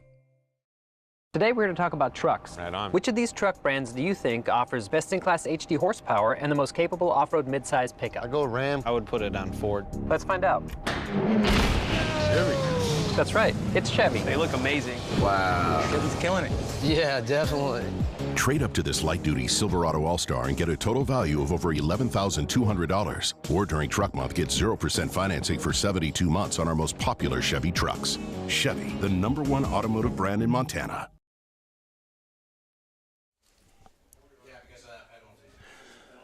Yep. And we're back in Dillon as the scores tied at the half, 14-14, with some late scoring in that second quarter that produced an exciting finish to the first half, setting up what should be an extremely exciting second half here in Dillon. Winds not the factor as far as passing game that we expected today, as both quarterbacks have had some effectiveness into the wind. Let's take a look at our first half stats. Eastern Oregon with 11 first downs, Western with 13. Eastern Oregon through the air, 23 attempts, 135 yards. Western 17 attempts and 127 yards. Total passing yards for Eastern Oregon, 169, 131 for Montana Western. The Mountaineers ran 38 plays, a total of 304 yards in the first half. Western ran 38 plays for 258 yards. You know, the biggest thing in that first half, and look at the stats, time of possession, Herm. How about 25 minutes for Eastern Oregon, 13 for Western? They had the plays that kept the chains moving and kept their team out on the floor, on the field on offense, and it's just not been the game I thought it would be. I thought it would be more high scoring in spite of the wind. We saw a lot of running in the first quarter. We saw Hunter Thompson with that big run to start out the game, and it looked like, here we go, we're going to run up and down the field, and then things really slowed down offensively for both these squads before the passing game caught up with the early running game. You know, when I was here 2 weeks ago for that Montana Tech Montana Western game, I mean, the two teams put up 77 points as Western upset the Diggers. Final score 42-35, but very impressed with Hunter Thompson. He had that one carry for 34 yards, 116 yards in the first half. Hunter Thompson with an 11-yard touchdown run that tied this game up, and more of a defensive battle than what we thought it would be. Kai Quinn just 5 of 15 for 169, but the big surprise for Kai Quinn, just 2 carries in the game. He's only rushed twice and 8 yards, and he's the leading rusher on the team. And George Sherwood, not a bad first half. He had a big penalty called against him on one play, but he's also done a lot with offense. And he has caught a couple of passes for a total of 70 yards. And Hunter Thompson, 3 receptions, 14 yards. But the leading receiver for Western in the first half was George Sherwood with 2 receptions for 70 yards. Well, it's been an exciting first half for him. You couldn't ask for anything more than this. We are tied at 14 at halftime as we get set for quarter number 3. I'd like to thank our halftime sponsor again, First Interstate Bank.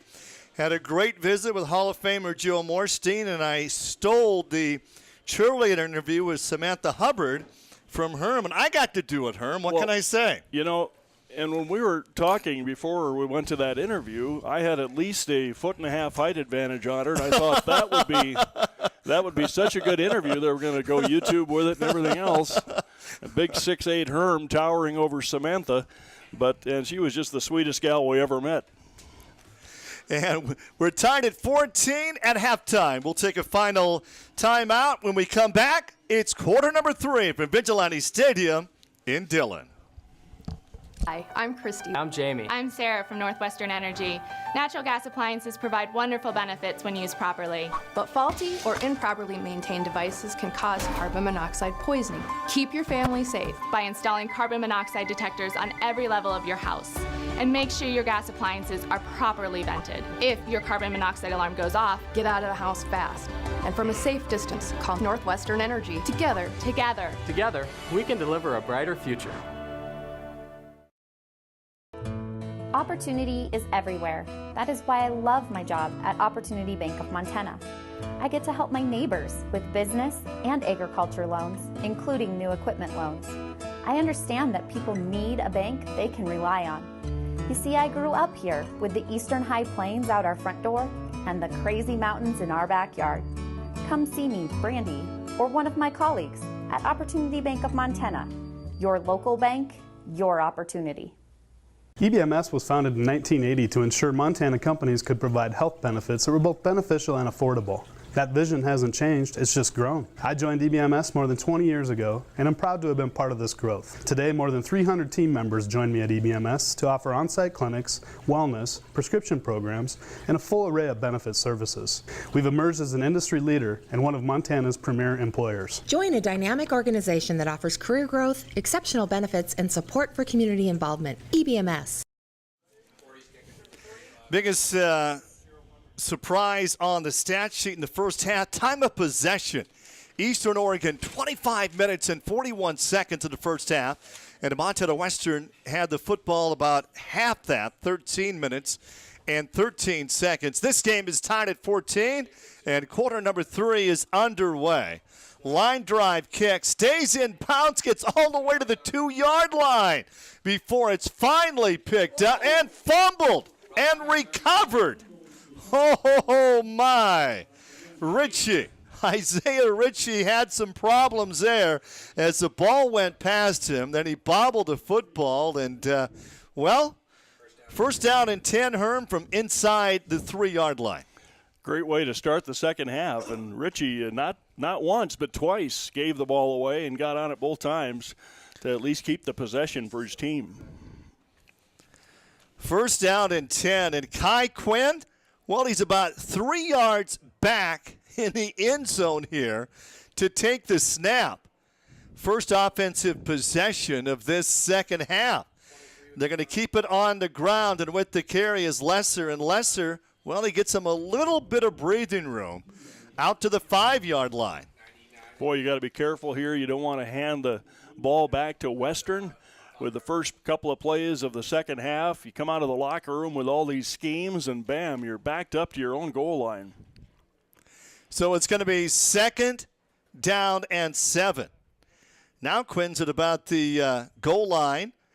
Play action. Quinn will roll left in trouble. Quinn is going to be sacked. That is going to be a safety. Jason Ferris, linebacker out of Dillon, Montana, with a safety, and the Bulldogs have taken the lead out on top 16-14, and Quinn had nowhere to go. Kai Quinn kind of trusted his escapability, but he did not count on Jason Ferris with that tackle in the end zone, and Western takes the 16-14 lead.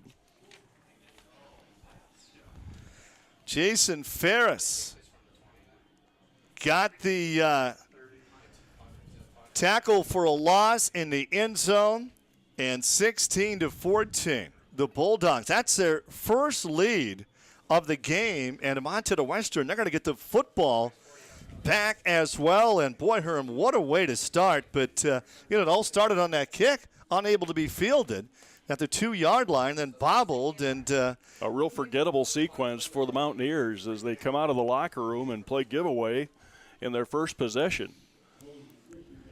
You can kick or punt from the 20-yard line. Just underway here in the third quarter on the SWX Game of the Week. Rocky Erickson with Herm Allenboss. And the first lead for the Bulldogs out on top, 17-14. And Nathan Harden, one of the top punters in the nation. He is 5th best, averaging 44 yards a punt, has elected to punt instead of kicking the football from the 20-yard line and with the wind to his back. It's almost a south wind. I noticed when we were doing our interviews, it's swung around a little bit to the left of the announcer shed here. So it's not really directly behind the players. It's coming more out of the southwest. Nice high spiral kick. Taken from the 20-yard line and return out near the 40-yard line. And that's Christian on the return. And Montana Western, well, they've already scored, and their offense has not touched the football here in the second half. And boy, does Eastern Oregon have to get a stop here and get their hopes back to play well in this third quarter. That safety, even though it's only 2 points, it's kind of demoralizing when everything falls apart for you. And now Western just licking their chops to take their offense down the field. Bennett Gibson, 10 of 21, 131 yards and a touchdown in the first half. Their drive will start at the 38-yard line for Gibson. Hunter Thompson gets the call. Thompson breaks through, and Hunter Thompson, who had an amazing first half. He rushed for 116 yards. It's the 4th game this year that Thompson's been over the century mark. And on his first carry, Hunter Thompson's going to go for 7. Thompson was one hop from going all the way on that one. One more push of that leg, he might have got his balance and taken off. But fortunately for the Mountaineers, he fell after that second hop. Second down and short here for the Bulldogs. Their first lead of the afternoon. Play action. Gibson rolls left, wants to throw. Blindside hit and incomplete. And, boy, he got wiped out on that play, Herm. Held on to it a little bit too long. Sherwood came open, but Gibson didn't see him in time, and then he had to think about escaping, and he was blasted by Luis Cardenas, number 58. But Bennett had no idea they were coming on the blind side, and he couldn't see the rush. And he was lucky to get that off. Now it's going to be 3rd down and 3 for the 46-yard line. 4 wide receivers are set to go out here for the Bulldogs. Gibson in trouble, flushed out, takes a hit, unloads the football short. Sherwood comes back, makes the catch. Sherwood inside the 10, and it's going to be a touchdown for the Bulldogs. What an amazing play. That's going to cover 54 yards, and the Bulldogs have had quite the first 2 minutes of this second half. And Gibson hung in there, took a hit. Watch that hit at the end of that play that Gibson took, and he still got the ball right on the money. Sherwood bumps off the safety and takes off for the end zone, and the 8-point lead for the Western Bulldogs. Karshenko on for the PAT. Gibson really felt the end of that play. I hope he comes out okay next series for the Bulldogs. The kick is up, and the kick is good. And it is 23-14 Bulldogs. Today we're going to talk about trucks. Right on. Which of these truck brands do you think offers best-in-class HD horsepower and the most capable off-road midsize pickup? I go Ram. I would put it on Ford. Let's find out. Chevy. That's right. It's Chevy. They look amazing. Wow. Chevy's killing it. Yeah, definitely. Trade up to this light-duty Silverado All-Star and get a total value of over $11,200. Or during truck month, get 0% financing for 72 months on our most popular Chevy trucks. Chevy, the #1 automotive brand in Montana. A small steel fabrication plant popped up in the heart of Montana. Over time, they built a reputation as solid as their steel. But growing a business requires flexibility. They needed a bank like First Interstate, able to make quick decisions to help grow their workforce and build a strong foundation. Today, their steel supports more than just buildings. It supports communities throughout the region. First Interstate Bank. It's you and I together. You got a truck for a reason, remember? So get some Firestone tires and go do truck stuff. Now through November 12th, get a $60 Firestone Visa prepaid card when you purchase a set of eligible tires. Get up to $100 when you make a qualifying tire purchase with your new or existing CFNA credit card. Whatever you drive, drive a Firestone. Whalen Tire. We know tires. Well, not a bad game for George Sherwood. 3 receptions, 124 yards and a touchdown, averaging more than 41 yards a reception. And how about this start for Montana Western in the second half? We've played less than 2 minutes. They've already scored twice. Not a bad kick into the wind, taken on about the 10-yard line, and for the 34-yard line, the Mountaineers back on offense. Isaiah Ritchie gets swarmed at the end of that play. Boy, Sherwood is such a physical receiver in this game. He considers it personal if you try to take the ball away from him or knock it away. He got the one penalty in the first half, which went for big yards, but in the other plays, he has fought the ball away from his defender and made huge plays for this Western team. And to think Montana Western scoreless in that first quarter, they only had 26 yards of offense in quarter number 1. And the quarterback keep, and Quinn goes absolutely nowhere. Jason Ferris, he's having quite the third quarter, Herm. He had the safety with the sack in the end zone, and now a tackle for a loss on Quinn. And we have not seen Quinn really show that running numbers that he came into the game with. There might be something physically wrong with him as far as why he's passing more. Not even close, but, hey, Ferris has been all over him. Heavy pressure here. Quinn gets it off. It's going to be intercepted. Christian Hanser. Hanser could go the distance. Hanser inside the 10. Dives for the pylon. He's just short. Stopped at the 3-yard line. Christian Hanser from Broadview, Montana. He is married to Brianna. Brianna's on the volleyball team here at Montana Western. And Christian Hanser with the interception. And that is the 7th pick from Quinn. Could this third quarter be any better for Montana Western? Well, they're getting some margin very early in this third quarter. 23-14 already, at least, and now they're poised to take it on in again. Hanser just stayed in his spot, played his position, made the interception, and took off for the goal line. Did not count as a touchdown, and there's a late play. And Bennett Gibson not out there. We saw him limp off after he got blitzed at the end of that touchdown play to Sherwood, and he is not back out there yet. Well, the third quarter started. The Bulldogs tackled Quinn in the end zone for a safety. They scored a long touchdown, now a pick. And Montana Western is having an amazing first 3 minutes of this third quarter. First and goal, 8-yard line and out of the Wildcat, and that's going to be Sean Miller. Sean Miller with the carry and maybe a gain of about 1. Banged down after little or no gain.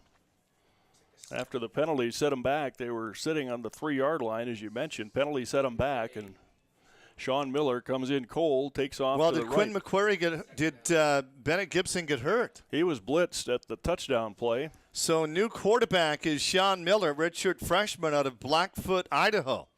Second down and goal. Miller on his first throw.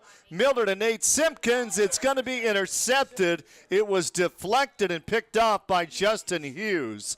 And Justin Hughes out of Nevada with the interception, but that is not Sean Miller's. You can't really blame him on the interception as that ball was deflected as we watched it on the Look at all the Opportunity coverage that he Bank throws into, replay. though. I mean, he throws into a mob of coverage over there. There's white jerseys everywhere. Very little chance for that to succeed, but you don't check out of stuff and you don't have confidence to back away from the play when you're just in the game. He went with the play as it was called, and big play for the Mountaineers that could be a game changer here as far as turning the momentum around. Sean Miller is the new quarterback for Montana Western. And Kai Quinn needs to generate some offense here for the Mountaineers. 23-14. It's the Bulldogs out on top. Victor finds some room to run, and there's a late play. Gain of about 6 for Victor Diaz. Might have been a horse collar over there at the end of that play. That's what the signal was from the defender over there for Western. And of course, he's the official one. Nope, a hold on Eastern Oregon. They're going to back it up. So their drive starts the same way that Western's drive started when they had it on the 3-yard line. They go backwards. Only Mountaineers have a long way to go with the wind at their back. Or out their right shoulder anyway. It's going to be 1st down and 20 for Eastern Oregon. They come into the game averaging 184 on the ground, 196 through the air, almost identical. Play action, Kai. He's going to air it out deep, little too deep, and one of the coaches makes a great catch on the sideline. Unfortunately, he's an ineligible receiver. So now it's going to be 2nd down and long. And another example of that line for the Mountaineers, just giving Kai Quinn a ton of time back there. He finally just got rid of it because he got bored. 2nd down and long coming up for the Mountaineers. Unbelievable start to the second half for the Montana Western Bulldogs. Quinn, 5 of 17. He struggled a bit. Quinn airs it out for the 18th time. Got a receiver, incomplete. And wow, Brendan Kelly almost made a spectacular catch. He got in front of his, or behind his coverage again, and he kind of kept the ball in the air. Watch the pop into the air, and Kelly almost came down with it after he tried to tip it to himself. That offensive line is giving the Mountaineers plenty of time, and Kelly was open. And nobody between him and the goal line. 3rd down and long for the Mountaineers. Kai Quinn from the 3 dumps it off to Lesser, and Lesser is going to get back to the original line of scrimmage. That's going to be about it. And their big-time kicker, Nathan Harden, will punt with the win with 11:06 left to be played. This is quarter number 3 of the SWX Game of the Week. 23-14, Montana Western out on top. Devin Christian will set up on about the 33-yard line. Nathan Harden's last kick did not get all of it. He's back at about the 7-yard line. Here comes the rush. Nice spiral kick. And taken at the 24-yard line. And Christian gets out near the 30-yard line. And the Bulldogs are back on offense again. And they lead 23-14. In 1968, Homer Scott Sr. purchased a small bank in Sheridan, Wyoming. That endeavor was the start of First Interstate Bank. Homer knew that the bank would only be as strong as the communities it served. Today, Homer's credo still holds true. First Interstate has donated more than $50 million and 154,000 volunteer hours to nonprofit organizations and the communities it serves. First Interstate Bank. It's you and I together.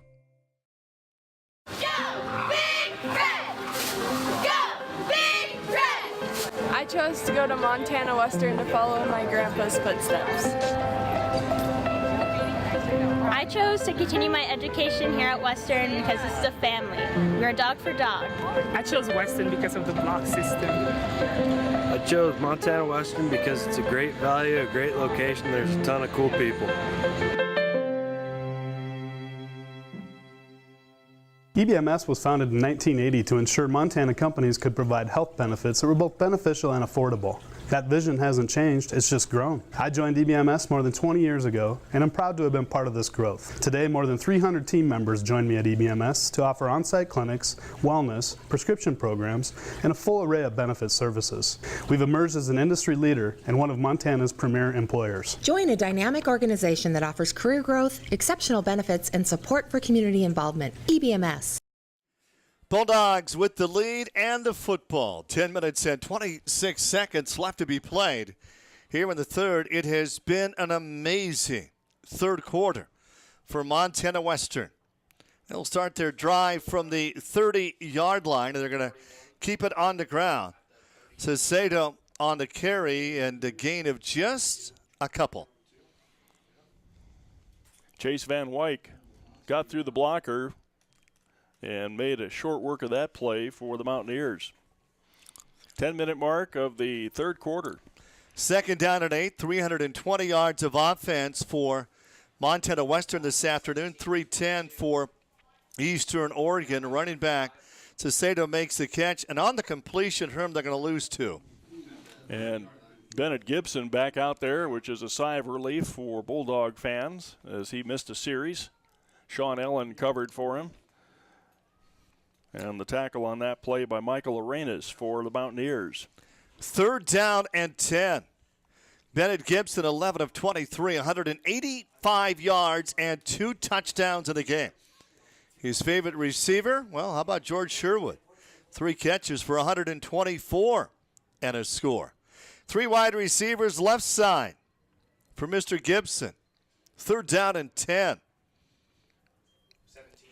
Bennett airs it out to the right side. Salter makes the catch, and that could be a touchdown inside the 20.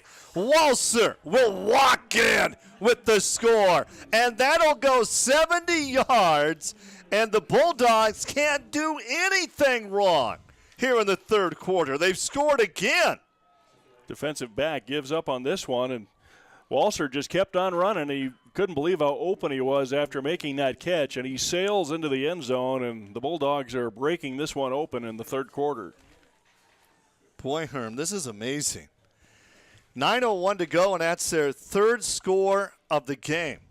A 70-yard pass play. Bennett to Walser. And the extra point kick is up, and it is good. How about 30-14 Bulldogs? My financial education basically just consisted of advice my parents gave to me. They start becoming more aware of what their money is doing and what they're doing with their money. It's relative, it's timely, it's fresh. Very engaging, it's easy to follow, and it's interesting. A lot of our classes are preparing us for college and to think, but this one is preparing us for life. Our mission here at Opportunity Bank is to provide strong financial futures for Montanans, and we believe that financial literacy plays a big role in that.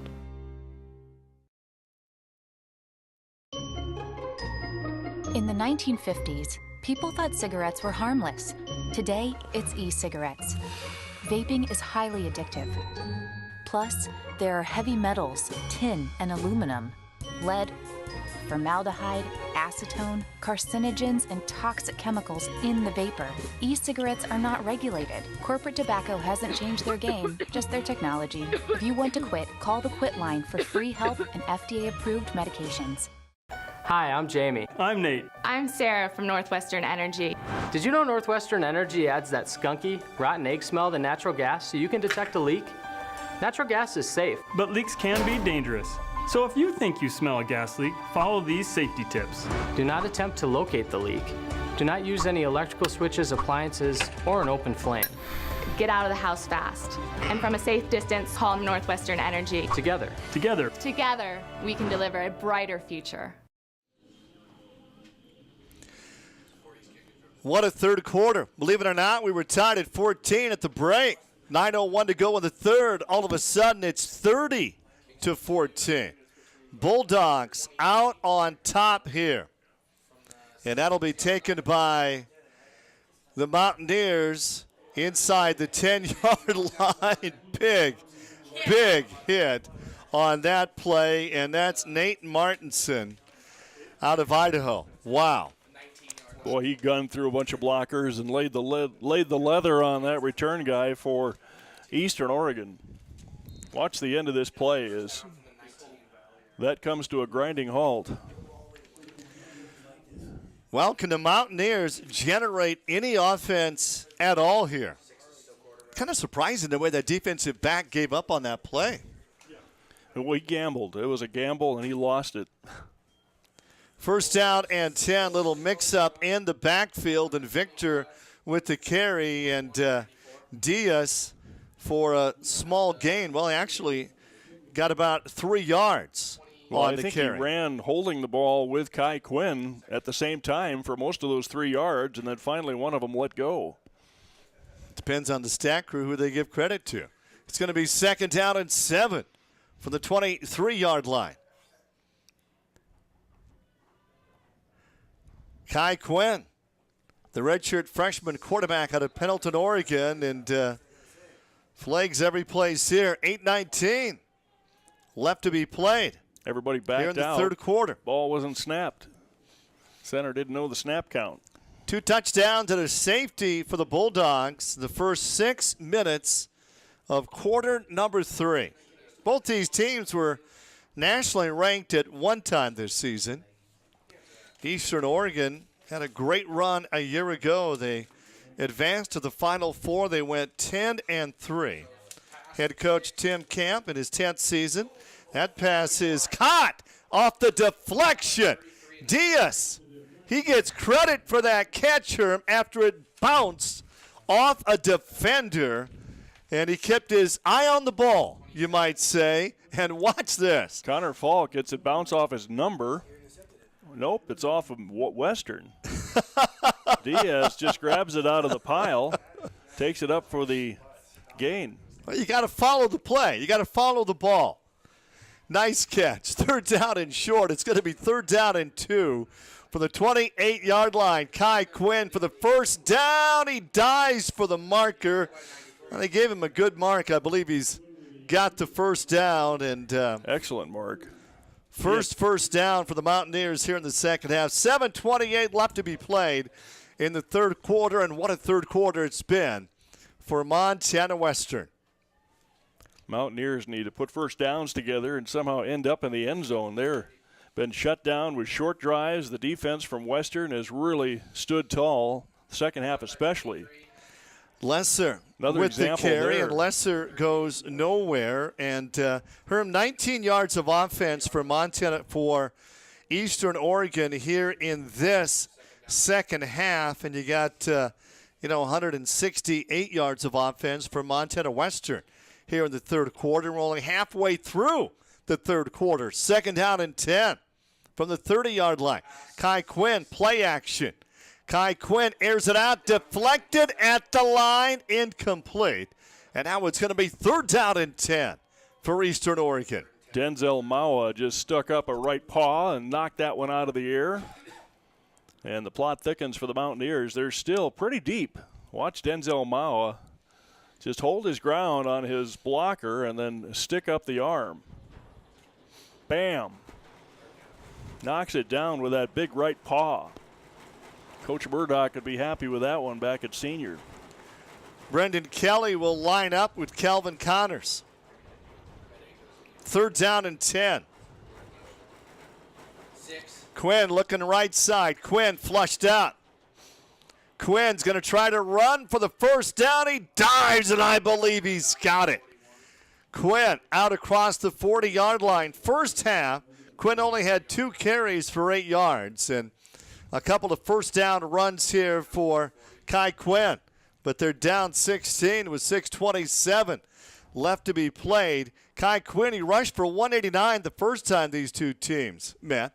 He wanted to throw, and then the last second, see if I can pick up 10. He got 11. He laid himself out to get to the stakes.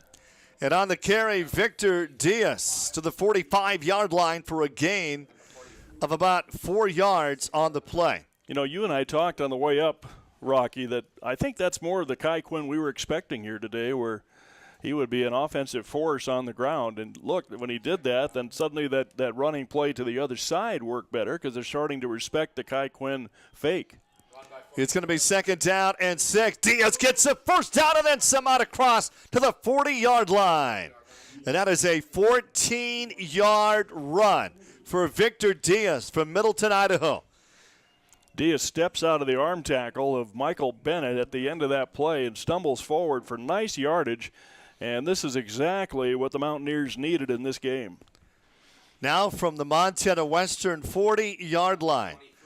And Lesser makes it back the line of scrimmage, maybe a half a yard for John Lesser, the 5'9", 185-pound redshirt freshman.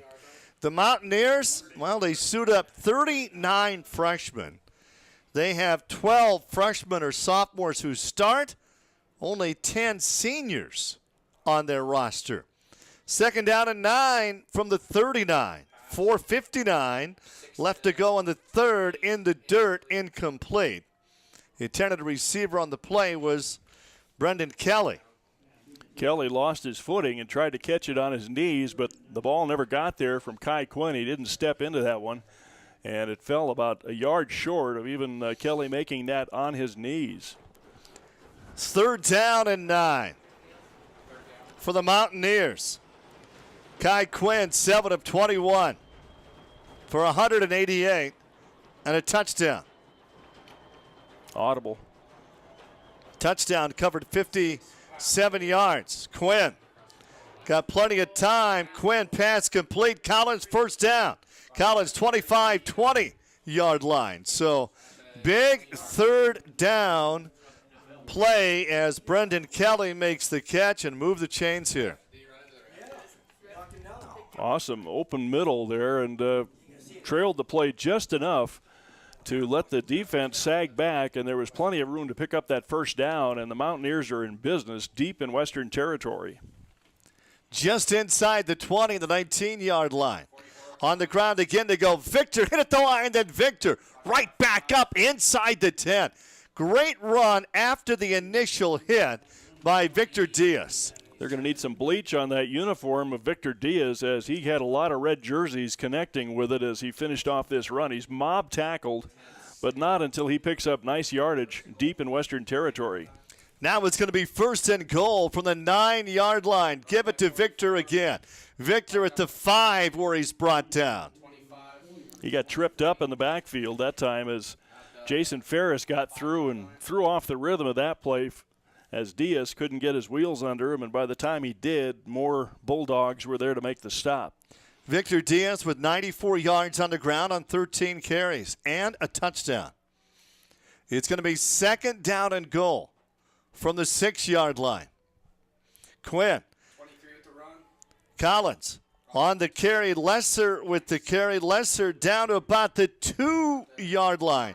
Herm, this is just a hard-nosed, long drive with no big plays. Great play calling by the coach, Tim Camp, from Eastern Oregon, as he is keeping the defense from the Bulldogs off balance. And now they got to finish it off, pay it off for the coach. It's going to be 3rd and goal from the 3-yard line. Kai Quinn will throw on 3rd down, wide open, and the catch is made, and that is going to be Brendan Kelly. Nope. Kelvin Connors makes the catch. Number 9 and number 8 looking a lot alike here. I think it's number 9. Let's watch the replay as Connors breaks open in the middle of the field and wraps it up. Yep, number 9 Connors makes that touchdown catch for the 3-yard touchdown. Boy, how big was that for the Mountaineers to get on the scoreboard if they gave up 3 scores here in this 3rd quarter. Stop the bleeding. And for the PAT, snap is back, kick is up by Harden, and the kick is good. It's 30-21, and the Mountaineers now, Herm, only down 9 here. Really changes the game, but that safety is going to stick around the rest of this game and haunt the Mountaineers unless they can put together some drives. But, boy, that was a perfect drive for the Mountaineers to come back with after they spotted the Bulldogs, the 30-14 lead, as they marched it down the field, took time off the clock, kept their defense off the field, and got into the end zone, and they made a lot of third down plays along the way. Remember we were talking in the first half how low scoring it was for a Frontier Conference game, and now all of a sudden it's 30-21, and we have had 4 scores so far in this third quarter. So the scoring's back, Herm. Well, I think the Bulldogs need to just turn it over to Hunter Thompson. You know, the defense for the Mountaineers is kind of that point of the game where they're not making that extra step. The quickness is a little bit reduced by the fatigue factor, and you give it to Hunter Thompson a few times and then surprise them with Sherwood. They can stay on the field and answer this touchdown. Nathan Harden getting set on the kickoff. Mountaineers finally answer, and he purposely kicked that one short. That'll be out of bounds. First down and 10, 35-yard line coming up for the Bulldogs here. 2 minutes and 58 seconds left to be played in this third quarter. So now when you take a look at the total yards, it's almost even again, Herm. 396 for Eastern Oregon and 390 yards for Montana Western. They've come a long way since that first quarter when they were shut out and had just 26 yards of offense. And this SWX game of the week has proven that it's a worthy couple of opponents for our viewing audience. First down and 10, 35-yard line. Bennett Gibson knocked out for a series. He's back in the game. Thompson with a carry, and Thompson again. A gain of 6 for Hunter Thompson, the senior running back. This is his 4th game where he's rushed over 100 yards this season. He may get 200. You hear about yards after contact. Watch this with Hunter Thompson. How many yards he picked up after contact. There's the first contact. He's still moving, and he's dragging a defensive lineman there from Eastern Oregon, and he picked up another 5 yards after contact. And on second down and 4, Thompson's going to get the first down after the 46-yard line.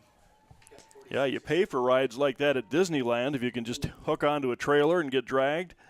It's kind of a rodeo move there. Hunter Thompson hooked up Zach Lacey to his back pocket and dragged him 5 yards. George Sherwood split out wide left side, and boy, what an afternoon George Sherwood has had. First down and 10, 46-yard line. Snap back. Gibson in trouble. Airs it out in traffic, and the pass is caught. Wow, that was amazing as Ryan Sullivan brings it home. And Ryan Sullivan had 2 defenders on him. It's like a jump ball. I mean, he just jumped up, Herm, and he was framed made the catch. Watch this. By Colin Desarmes right there, and he was the only one that went for the ball. They got there a little bit late. Desarmes got there late. I'm thinking Ryan Sullivan could probably dunk a basketball. Second down and 4 across midfield, 47-yard line. 99 seconds left to be played here in this third quarter. Thompson the carry, and Thompson short of the first down by about a yard. Gets to the 45-yard line. And another great finish on that run for Hunter Thompson, as he almost picked that up just by continuing to move north and south. What a luxury that is when you got a bulldozer running back like that and you're trying to protect a lead on your home field. First 6 minutes of this second half, the Bulldogs scored 3 times. A safety, a 54-yard pass play, and a 70-yard pass play. And that was going to be third down at a yard, and why not? Hand it off to 44, and Thompson just enough for the first down here, Herm. And he still had some cuts in that run. He jumped back and forth a couple of times before Chase Van Wyk brings him down, but only after Thompson had the first down. And we're into the final 40 seconds of the third quarter. Seems like a very busy third quarter. First down and 10 for Montana Western. They've got the football. They've got the lead out on top, 30-21, late in the third on the SWX Game of the Week. Gibson, long count, Thompson. Thompson hit at the 40, and Thompson brought down at about the 39-yard line, and there's a late flag coming in. stops the clock with 12 seconds left to be played. It is so hard for the Mountaineer defense to throw Thompson off early in his run, and when he gets a couple of steps, he just falls forward and just keeps churning the legs. And there's nobody touching him for about 6 yards that time before he's grabbed at the end of that play. And I didn't exactly see the late hit, but it's going to go against so the you take the long Mountaineers run of Eastern Oregon. and you tack on the 15 yards, and suddenly Bulldogs are looking at a great scoring opportunity again. They'll be happy to match touchdowns with the Mountaineers. Third quarter will come to an end, and what a third quarter it was for Montana Western out on top, 30-14. We'll be back with quarter number 4 right after this. Okay, now out here, we love our animals, from the wildlife to the livestock. Inside, it's the same. They're just like family. We keep them happy and healthy, most of the time. Secondhand smoke puts pets at risk for cancer, feline lymphoma, vomiting, increases the risk of tumors and lung cancer, even causes eye and skin disease. Secondhand smoke puts your pet's life at risk. My name is Ava Duncan. I'm from Atlanta, Georgia, and my major is natural horsemanship. I like the Experience One program because it's unique and it's innovative. I went and studied wild horses at the Pryor Mountain Range a week before school started, and I get credits for it, and I'm in a class for it right now studying everything we learned in our whole trip. Honestly, this program is what's giving me a shot at having a career in the horse industry, and for that I'm so grateful, and it's such a privilege to be here. My financial education basically just consisted of advice my parents gave to me. They start becoming more aware of what their money is doing and what they're doing with their money. It's relative, it's timely, it's fresh. Very engaging, it's easy to follow, and it's interesting. A lot of our classes are preparing us for college and to think, but this one is preparing us for life. Our mission here at Opportunity Bank is to provide strong financial futures for Montanans, and we believe that financial literacy plays a big role in that. Bulldogs up 9. And for the Mountaineers, 24-yard line to start quarter number 4 from Dillon. Bennett Gibson, hand up. Prenti knocked out at about the 15. Nice run for the redshirt freshman out of Washington. Boy, what a difference in halves here, Herm. No kidding. Justin Hughes gets just enough of the running back to help him lose his balance and send him out. And you can see that if he could have turned that corner, it would have been just a sprint to the end zone. Walser and Nate Simpkins will go to the left side. Second down and short. Second down and less than a yard. Fourth quarter underway here at Vigilante Stadium in Dillon. Hand up. And that's going to be a first down. Prenti gets the first down to about the 13-yard line. 420 yards of offense for the Bulldogs. 396 yards of offense for the Mountaineers. Both these teams will finish their seasons at home, and that'll be a nice senior night. What did you say, 12 seniors on Western and 10 on Eastern? First down and 10 from the 14-yard line. Snap back, pass is caught, and boy, not much of a gain, just a couple of yards for Ryan Sullivan, who made that catch. Jordan Payne sticks his nose in there and pushes back Sullivan after the end of that catch. Caught it, had about a step before Sullivan. He was nailed by Payne. Nowhere to run. Second down and 9, a gain of only a yard.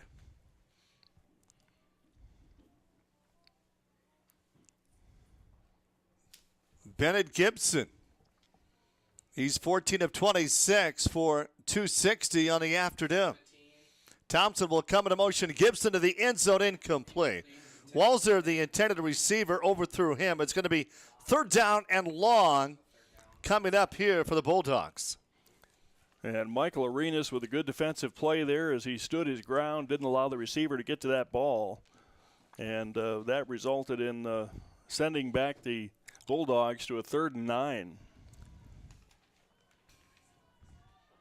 So on 3rd down and 9, 3 wide receivers, right side, McKittrick over there with Simpkins and Ryan Sullivan. 13-17 left to be played of the game. And Gibson looking right to Simpkins, no.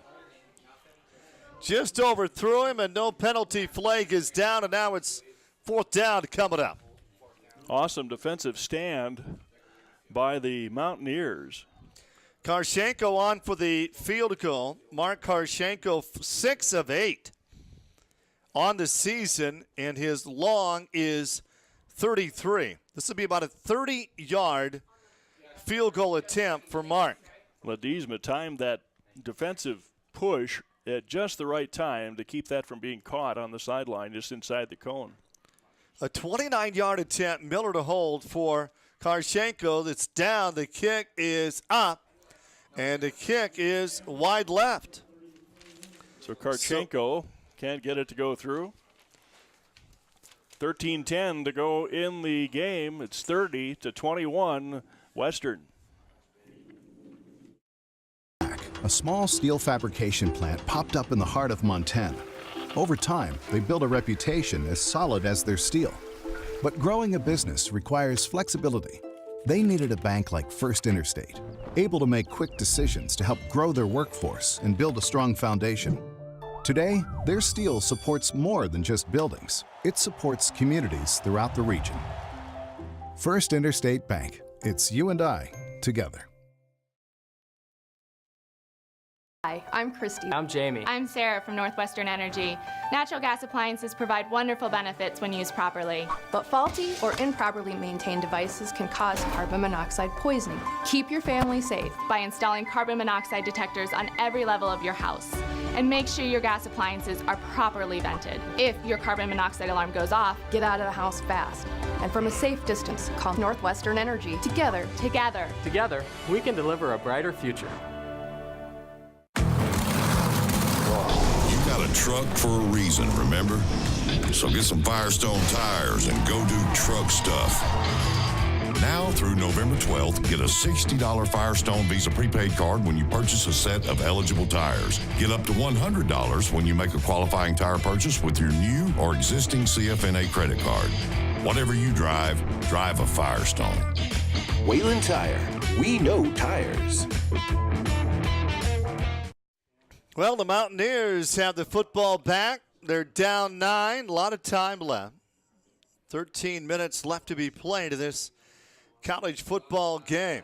Handoff. Diaz goes nowhere. How about that defensive stand for the Bulldogs of Montana Western? No gain at all for Victor. You know, we could actually point out who made the tackle, or it'd be easier to say who didn't make that tackle. There was 4 red jerseys not involved in this tackle for Western. 1, 2, 3, 4, they stoned 5. Diaz.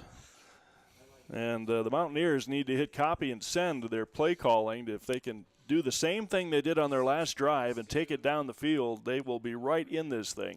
Ty Quinn out by Connors and going to be close to a first down. And they're giving him a great that spot. offensive line, I mean, they gave him all day long to find somebody open. Great job. That is a great spot.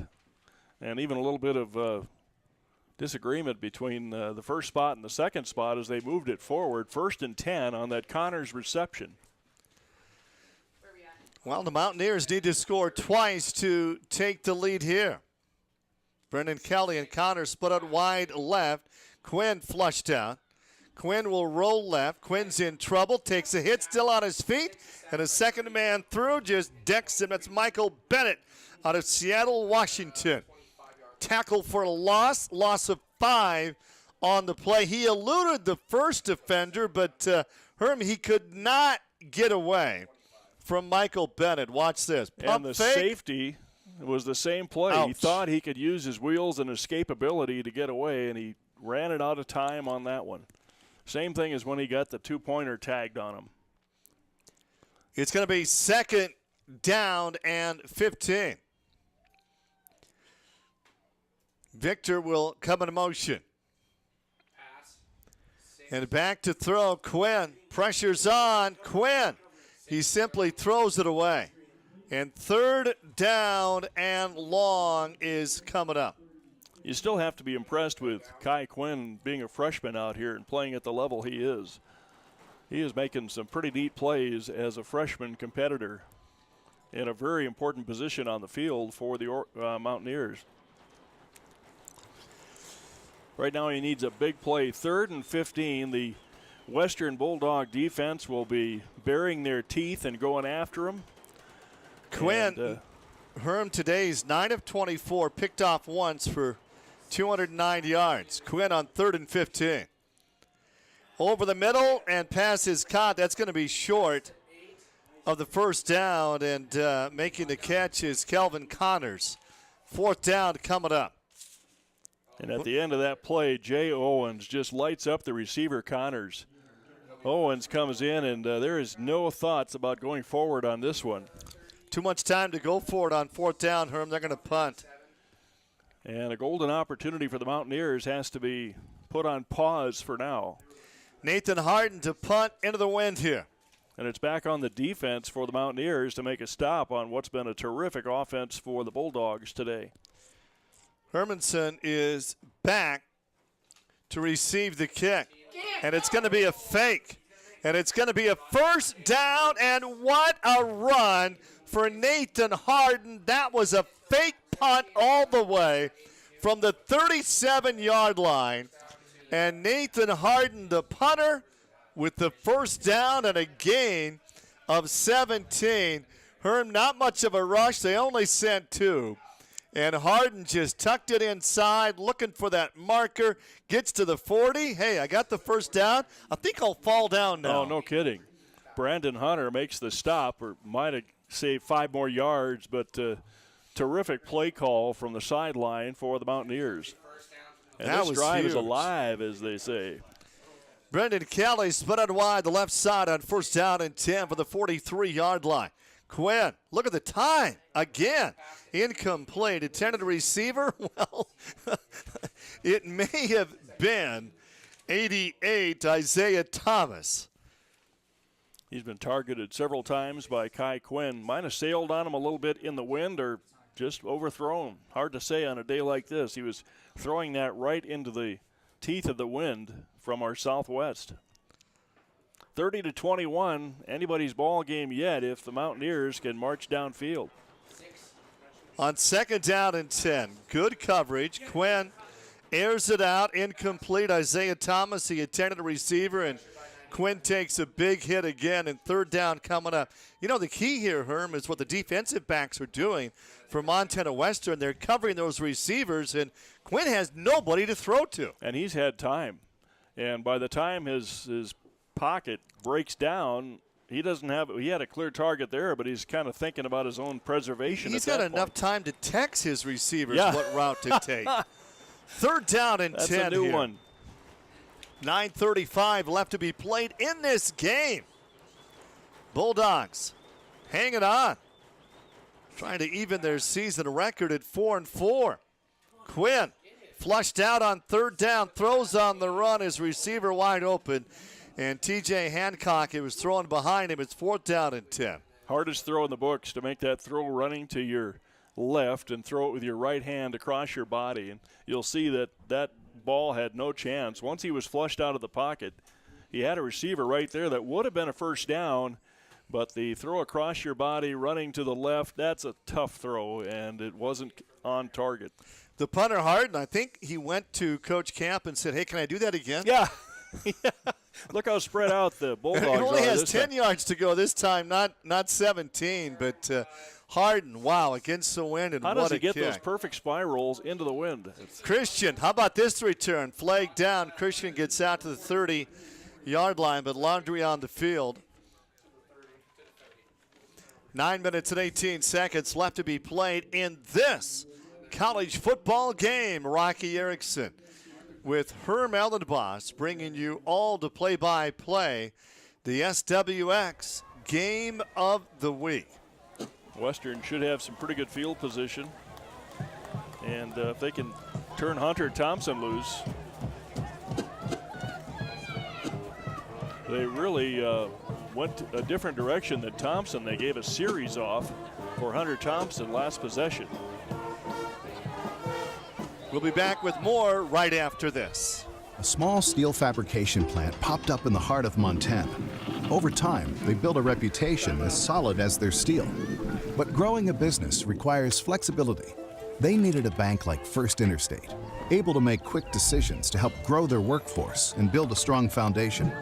Today, their steel supports more than just buildings. It supports communities throughout the region. First Interstate Bank. It's you and I together. Hi, I'm Christy. I'm Jamie. I'm Sarah from Northwestern Energy. Natural gas appliances provide wonderful benefits when used properly. But faulty or improperly maintained devices can cause carbon monoxide poisoning. Keep your family safe By installing carbon monoxide detectors on every level of your house. And make sure your gas appliances are properly vented. If your carbon monoxide alarm goes off, Get out of the house fast.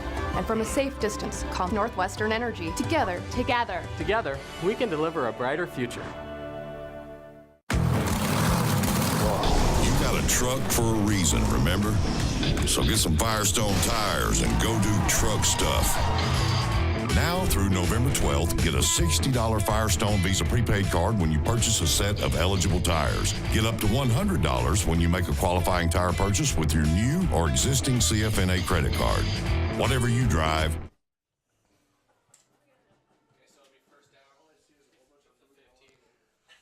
First down and 10. Bulldogs will take over at the 15-yard line.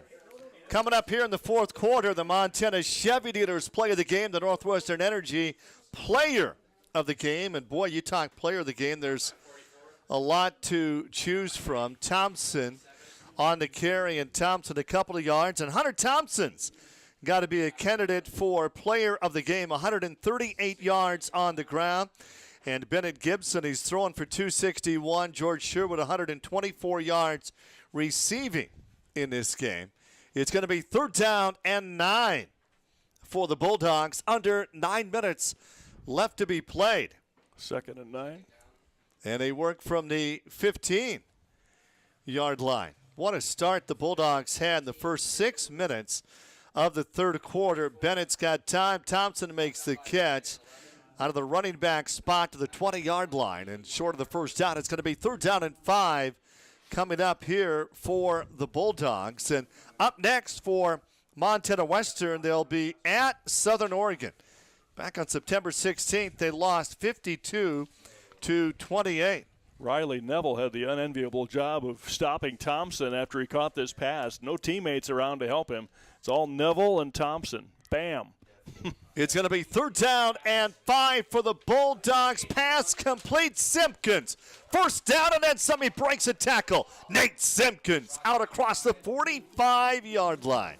Nate Simpkins, a redshirt freshman out of Dillon, playing this season with a heavy heart as his brother MJ, safety, passed away on his birthday on May 30th in a house fire. And I went and I met the Simpkins parents before the game and watched Nate Simpkins break that tackle, almost stopped, and a great run after the catch for Nate Simpkins. First down and 10.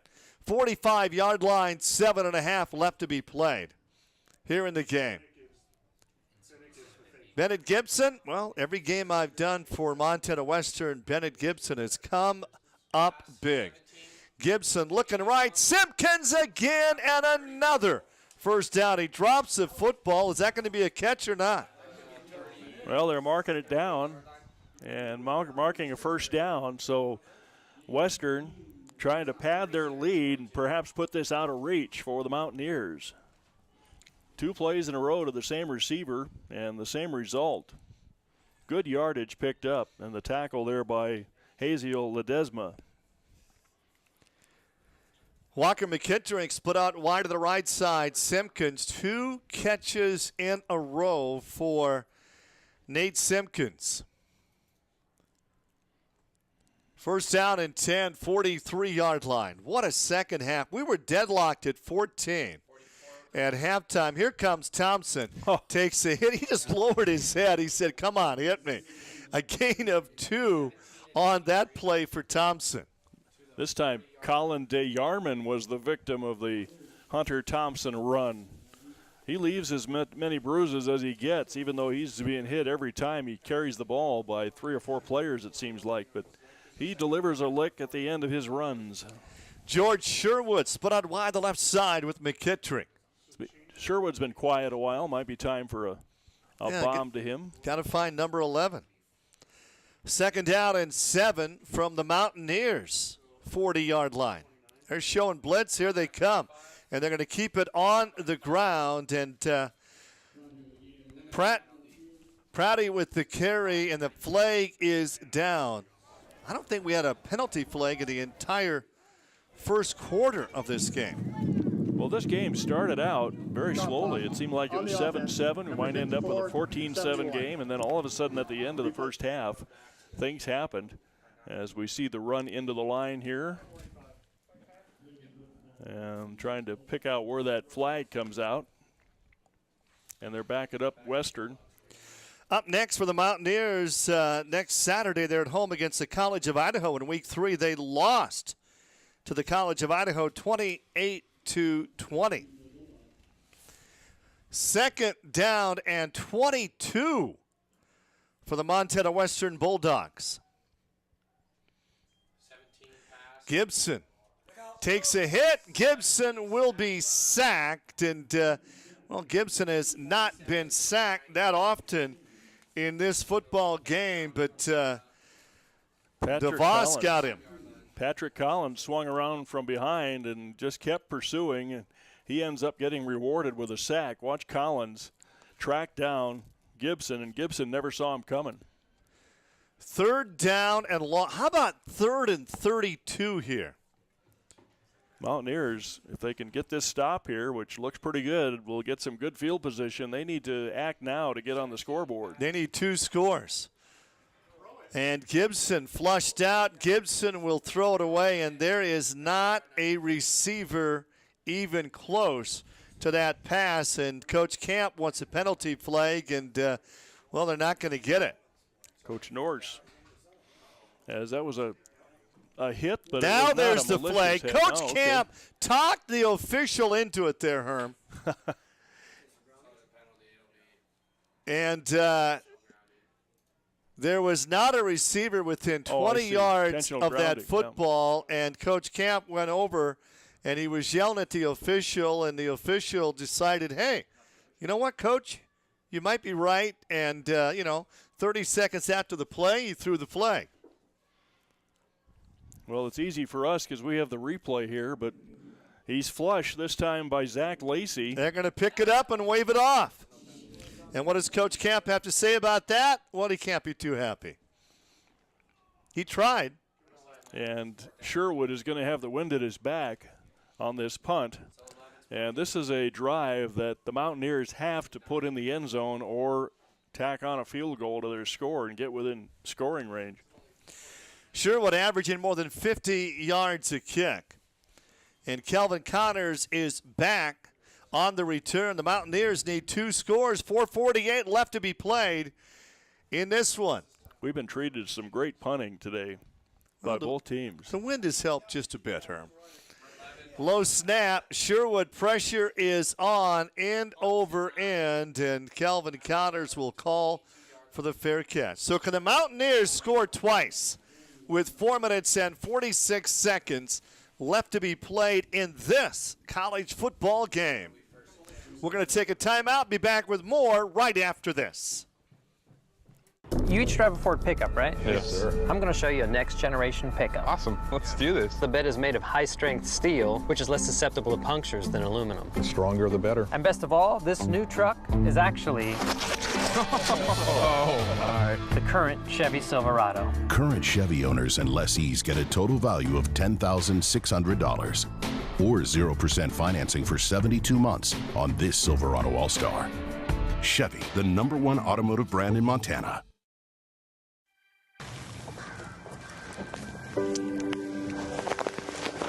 Hey man, got some chew?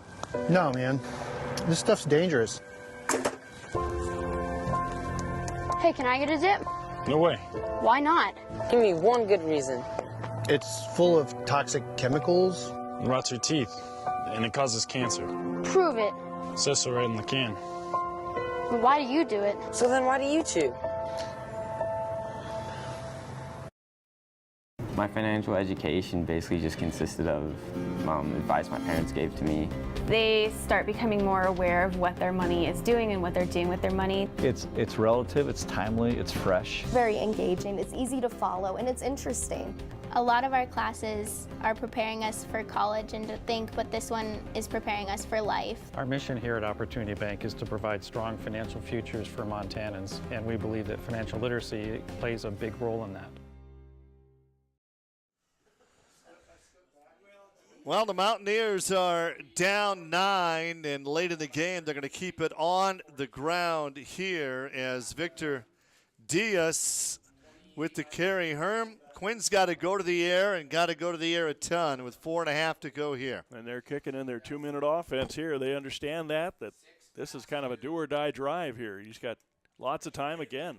Kai Quinn is going to air it out, coming back for the football. Did he make the catch? He did. That's T.J. Hancock, and, well, that's going to be a first down. And that ball was in the air so long, and it was thrown on a rope by Kai Quinn. What a great throw. First down and 10 at the 47-yard line. This game far from over. 3 wide receivers set to go out left side. Kai looking left. Kai airs it out, deflected, not intercepted. It was deflected, and Jay Owens out of Missoula Big Sky, who's got 2 interceptions. He's a 4-year starter, a captain, almost had the pick. And if Owens would have brought that one home, that would have been his 3rd interception this year. It's going to be 2nd down and 10 now for the Mountaineers. Clock stopped on the incomplete pass. Quinn looking left. Hancock open, and pass, is it caught? Tight window, wow. They say it's caught, and there were 3 defenders back there. How did he get that ball to Hancock? Well, all you could see is red jerseys. And it was never more than 6 feet off the ground on that throw. He just threw a rope over there. Wow. It's going to be first down and 10. Quinn's going to roll left. Hancock's open, and he overthrew him. And boy, did Quinn pay the price there as he got hit and hit hard. And right now he's only got eyes for Hancock. He's appreciating what Hancock has done and moving down the field. And Western's figured that out, so they forced that play not to happen. And now Hancock taking a rest, so this will force a different target for Kai Quinn. Connors to the left side. Brendan Kelly's up on top on 2nd down and 10 from the 30. Mountaineers need to score twice to take the lead here. 3:40 to go, so plenty of time. Quinn looking to Connors, airs it out. Connors tried to make the catch, unable to do so. And how about Janis from Yakima, Washington? He's got 54 tackles, 3 picks, and great defense there. Janis was all over that just receiver. A little bit. He sent it just a little far in front of his receiver. No chance. 3rd down and 10, definitely 4th down territory. 3.5 left to go in the game. And Quinn, he's 10 of 29. The big tight end makes the catch at the 30, out to the 35-yard line. And not enough for the first down. A gain on the play of only 5 yards. Connor Falk makes that reception, lumbers forward, tries to find a little bit of room to run against Western, and picked up about 6 yards. High snap. Kai brings it down. A 4th down play. Throws on the run. Incomplete. The Bulldogs will get it back with 3:03 left. Out on top by 9 points. He had his receiver out there, too. Just sailed it a little bit with that running toward the throw kind of motion. And you can see that. Boy, he almost lost it. He made a great athletic play just to get the snap, and then he just overthrew. Threw off the his wrong intended receiver. He knew he had to get that going because he was running out of time from behind, and his receiver was running out of field, and he just couldn't get that pass on target. Well, Eastern Oregon, they've got 3 timeouts left. Coming up, our Montana Chevy dealers play of the game and our Northwestern Energy player of the game. Here comes a bunch of Hunter Thompson here. First down and 10. Thompson, left side. Can he make the corner? Thompson inside the 25-yard line, a gain of about 3 for Hunter Thompson. You're exactly right, Herm. And Mountaineers have to think about when to use their timeouts. Probably any time here. They need to stop that clock, especially if it's a defendable second and third down play, which it looks like it is. It's a 2nd and 7, but they're not going to take one here.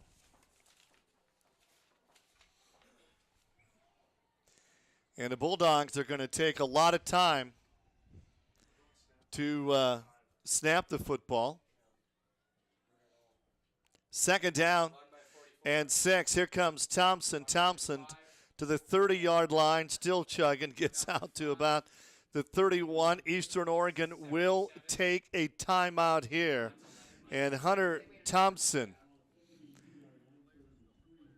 and the player of the game, it will be Hunter Thompson, 116 yards in the game. The Northwestern Energy player of the game, Hunter Thompson, the running back out of CMR. And congratulations to Hunter Thompson, the Northwestern Energy player of the game. He had a touchdown and 116 yards on the ground. It's the 4th time this season that Hunter Thompson has been over 100 yards. The next game for SWX, November 3rd, will be at the Rocky Bowl on the turf at Rocky Mountain College as the Battling Bears of Rocky at home up against these Mountaineers of Eastern Oregon. Some other good candidates for that award, but Hunter Thompson, boy, he moved the chain so many times for Western, and he finished his runs. He laid some licks on the defenders, and just a real weapon back there. You could have gone with Gibson. You could have gone with Sherwood. Lots of other people made plays for Western, but Hunter Thompson just stands out.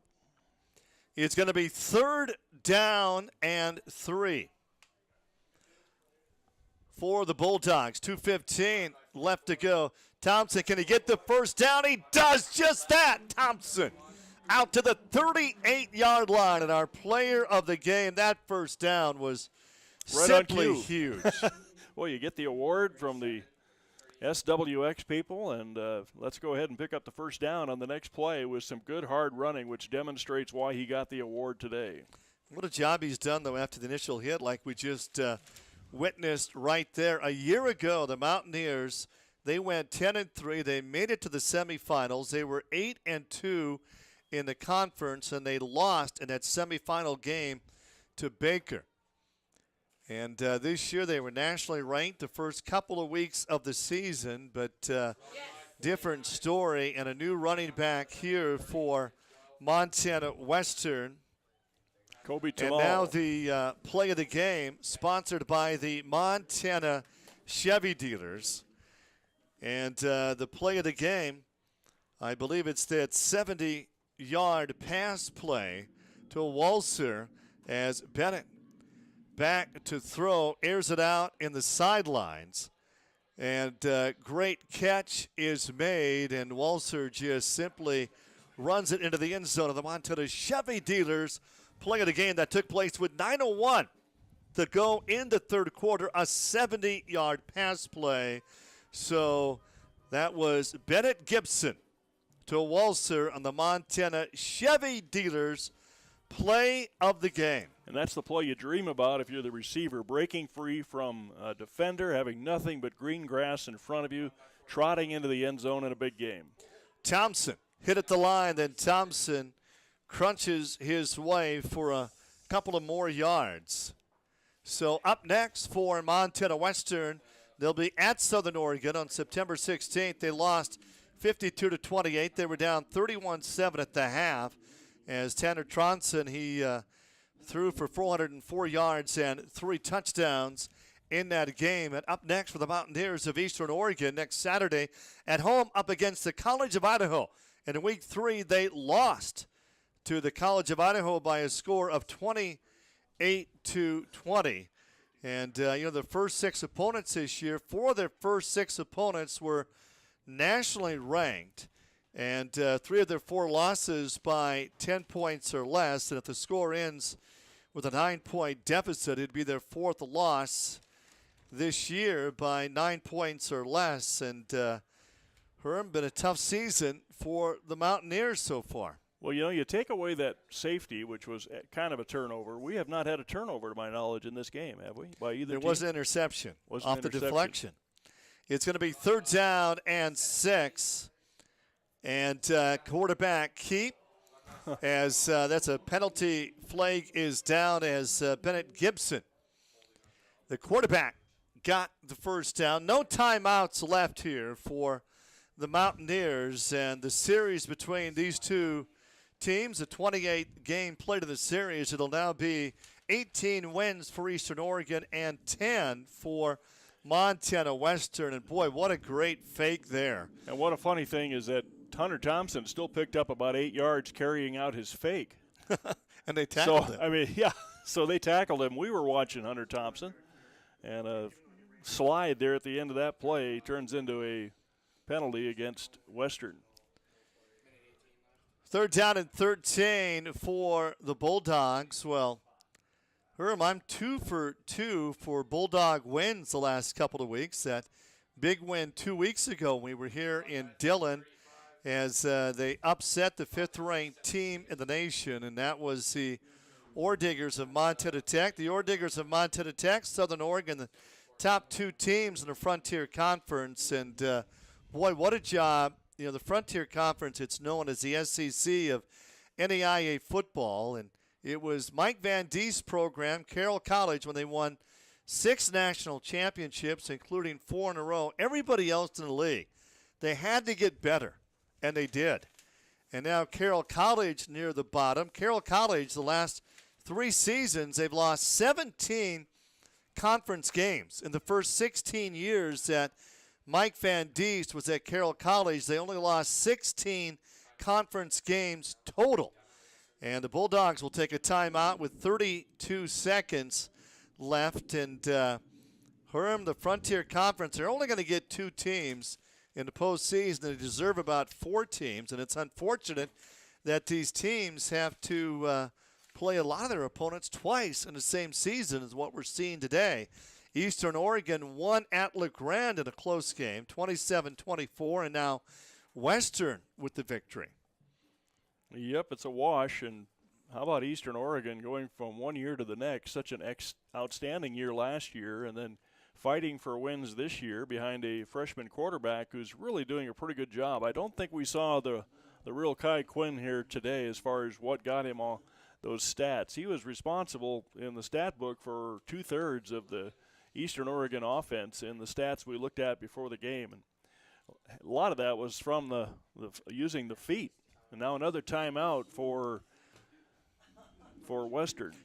Kai Quinn came in with 412 yards, and that he was the leading rusher, averaging 5.8 yards a carry. He went for 189 rushing yards against Western in week number 2 for them. And here this afternoon, Kai Quinn with just 7 carries for 20 yards. And Kai Quinn only had 2 carries in the first half of this football game. And there again are Sherwood making one of his muscle catches that we saw during this game. And what did he end up with? 3 receptions, 124 yards. That's a terrific average. Yeah, not bad. 41.3. Yeah. And Sherwood gets to punt with the win. He's averaging 50 yards a punt today as well. And, boy, they brought everybody on that, and Sherwood takes a hit. Are they going to Is call there it? a penalty flag? Nope. He just fell. And on the other end, the ball settles at the 11-yard line, and another Eastern 50-yard Oregon will have a punt. play. Yep. Add that to his stats, and he's walking off the field in good shape. SWX, the weekend off next weekend, then back on the air the following Saturday at Herb Clint Field on the campus of Rocky Mountain College, November 3rd, as the Bears will be at home up against this team, the Mountaineers of Eastern Oregon. And, boy, it's a long ways to Dillon, but it's a further trip for them to Billings. That's like LC State in volleyball. There was one year that Dickinson State was in the conference. That's a long haul. They only rushed 3. Quinn's pass is incomplete. And, you know, Billings Central now plays their home games at Rocky Mountain College, and AA teams play playoff games on Friday night, but Class A teams, they play on Saturday afternoon, so that could be a conflict on the 3rd. So Central would have to play on Friday night, which would mean Herm Ellenboss will do the play-by-play for Billings West football. We'll see how that works out. Back to throw, pass is caught. That's Brendan Kelly, and Kelly is knocked out. 11 seconds well, that would be left a playoff to be played game, in this wouldn't it? game. Yep. Home playoff game. Boy, that's a lot of you're giving me quite the gem there of a game. Herm, total yards almost even, 473 for Eastern Oregon and 464 for Montana Western. It also could be a Central against Central, Billings Central against Butte Central. Passes caught over the middle. And Connors again. I was here for a state championship game, Dillon Billings Central, and it was extremely cold. I think we kicked off at about 2 degrees here at the Vigilante Stadium. So 5 seconds to go, and they'll spike it to stop the clock. And, hey, the Mountaineers aren't quitting, Herm. They're not giving up. Nope. And you think about the seniors on these squads, they're down to their last 3 weeks of football in their lives, you know, as far as for most of them.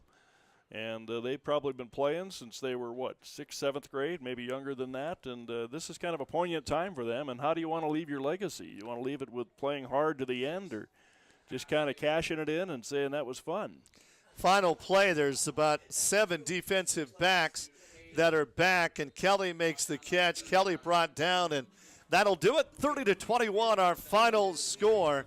As the Bulldogs get the win, we'll come back with a post-game show right after this. Hi, I'm Jamie. I'm Nate. I'm Sarah from Northwestern Energy. Did you know Northwestern Energy adds that skunky, rotten egg smell to natural gas so you can detect a leak? Natural gas is safe. But leaks can be dangerous. So if you think you smell a gas leak, follow these safety tips. Do not attempt to locate the leak. Do not use any electrical switches, appliances, or an open flame. Get out of the house fast. And from a safe distance, call Northwestern Energy. Together, Together, we can deliver a brighter future. The Sundowner Motel, right in the heart of Dillon, is your friendly, locally owned and operated motel. Nothing too fancy, just clean rooms with comfortable beds, free Wi-Fi, HBO, and an affordable price. Start your day off with our continental breakfast as you head out to see all the sights around Dillon. Oh, and it's right next to the Mexican bus. We're pet friendly with ample car and truck parking. The Sundowner Motel. Call us at 406-683-2375. Writing and arithmetic are elementary topics. But what about rate of return? First Interstate Bank is helping kids learn the basics of money management, partnering with schools across Montana, Wyoming, and South Dakota to teach students to save money. Over 1,300 savings accounts later, these mini bankers have saved nearly $2 million, helping them learn another term, ROA, Return on Allowance. First Interstate Bank. It's you and I together. The Bulldogs of Montana Western celebrate, and as they visit on the sidelines, it was tied at 14 at halftime, and the Bulldogs had that huge third quarter. In the first 6 minutes, they got a safety and a couple of long touchdowns, and they win it 30-21. The final score, Montana Western. They're even on the season now. They're 4-4. And the Mountaineers of Eastern Oregon now 0-4 on the road, and they're 2-5 overall. And you take a look at some numbers, 532 yards of offense for Eastern Oregon, Herm. That's a lot of yards, but Herm had only generated 21 points.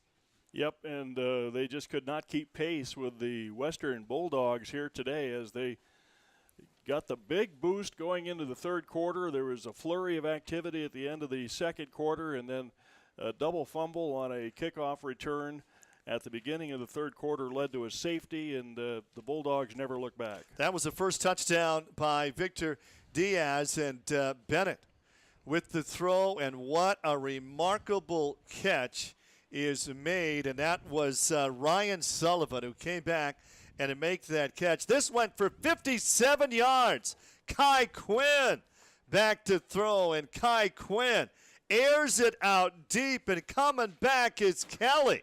Kelly between two defenders. A great run after the catch by Brendan Kelly into the end zone for the Mountaineers, and that was halftime. The game was tied at 14. Here we go in the second half, and on that carry, it's Hunter Thompson. Hunter Thompson looking for some room, and Thompson lowers his head. Hunter Thompson knocks over the pylon, and Hunter Thompson, 11-yard touchdown run. We go to quarter number 3, and Quinn will be sacked. Jason Ferris in the end zone, and that is a safety. So Jason Ferris officially, well, he gets 2 points. And quickly, just about a minute later, a 54-yard touchdown as Gibson finds his favorite receiver this afternoon. He almost goes down. Well, he got knocked out on that play. Coming back for the football is George Sherwood. And Sherwood will go 54 yards into the end zone for the score. And the Bulldogs, what a start. Kai Quinn taking a snap, and Kai Quinn under a lot of pressure. And Quinn is picked off, and on the pick is Christian Hanser. And Christian Hanser almost scored on this interception. He would not get the pick six, and look who made the tackle. The quarterback, Kai Quinn, made the tackle at about the 2-yard line. Best run he made all day, chasing down that runner.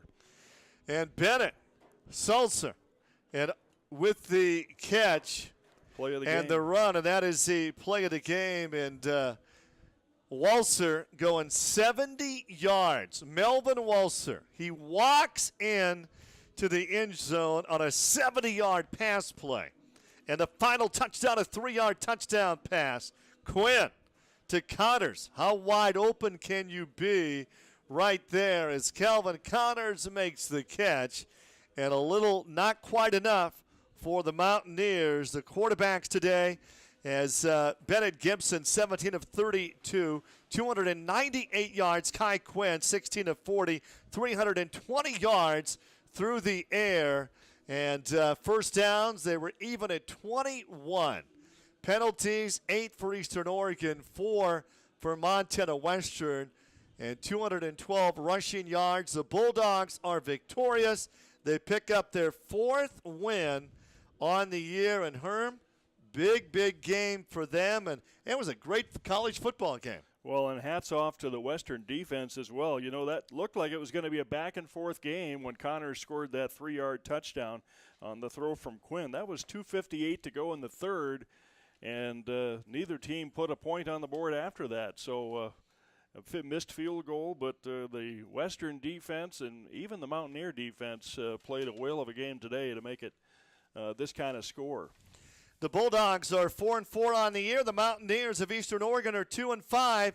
The SWX game of the week. The next game, November 3rd in Billings, as Eastern Oregon plays at Rocky. For Herm Ellenboss, Rocky Erickson bringing you all to play-by-play. Our final score, Montana Western wins it 30-21. Nestled at the base of the Elkhorn Mountains in Montana City, Montana, the Elkhorn Mountain Inn is your ideal location for superb accommodations and excellent service. Opportunity abounds in the great outdoors with convenient access to lakes, biking and hiking trails, golf courses, fishing excursions, and more. Be sure to experience the various museums, shopping, and restaurants downtown Helena has to offer. We'll provide outstanding service and a warm atmosphere for you, including a continental breakfast and free Wi-Fi. Book your room online at elkhornmountainin.com or give us a call, 406-442-6625. Opportunity is everywhere. That is why I love my job at Opportunity Bank of Montana. I get to help my neighbors with business and agriculture loans, including new equipment loans. I understand that people need a bank they can rely on. You see, I grew up here with the Eastern High Plains out our front door and the crazy mountains in our backyard. Come see me, Brandy, or one of my colleagues at Opportunity Bank of Montana. Your local bank, your opportunity. You each drive a Ford pickup, right? Yes, sir. I'm going to show you a next generation pickup. Awesome. Let's do this. The bed is made of high-strength steel, which is less susceptible to punctures than aluminum. The stronger, the better. And best of all, this new truck is actually Oh, my. the current Chevy Silverado. Current Chevy owners and lessees get a total value of $10,600 or 0% financing for 72 months on this Silverado All-Star. Chevy, the #1 automotive brand in Montana.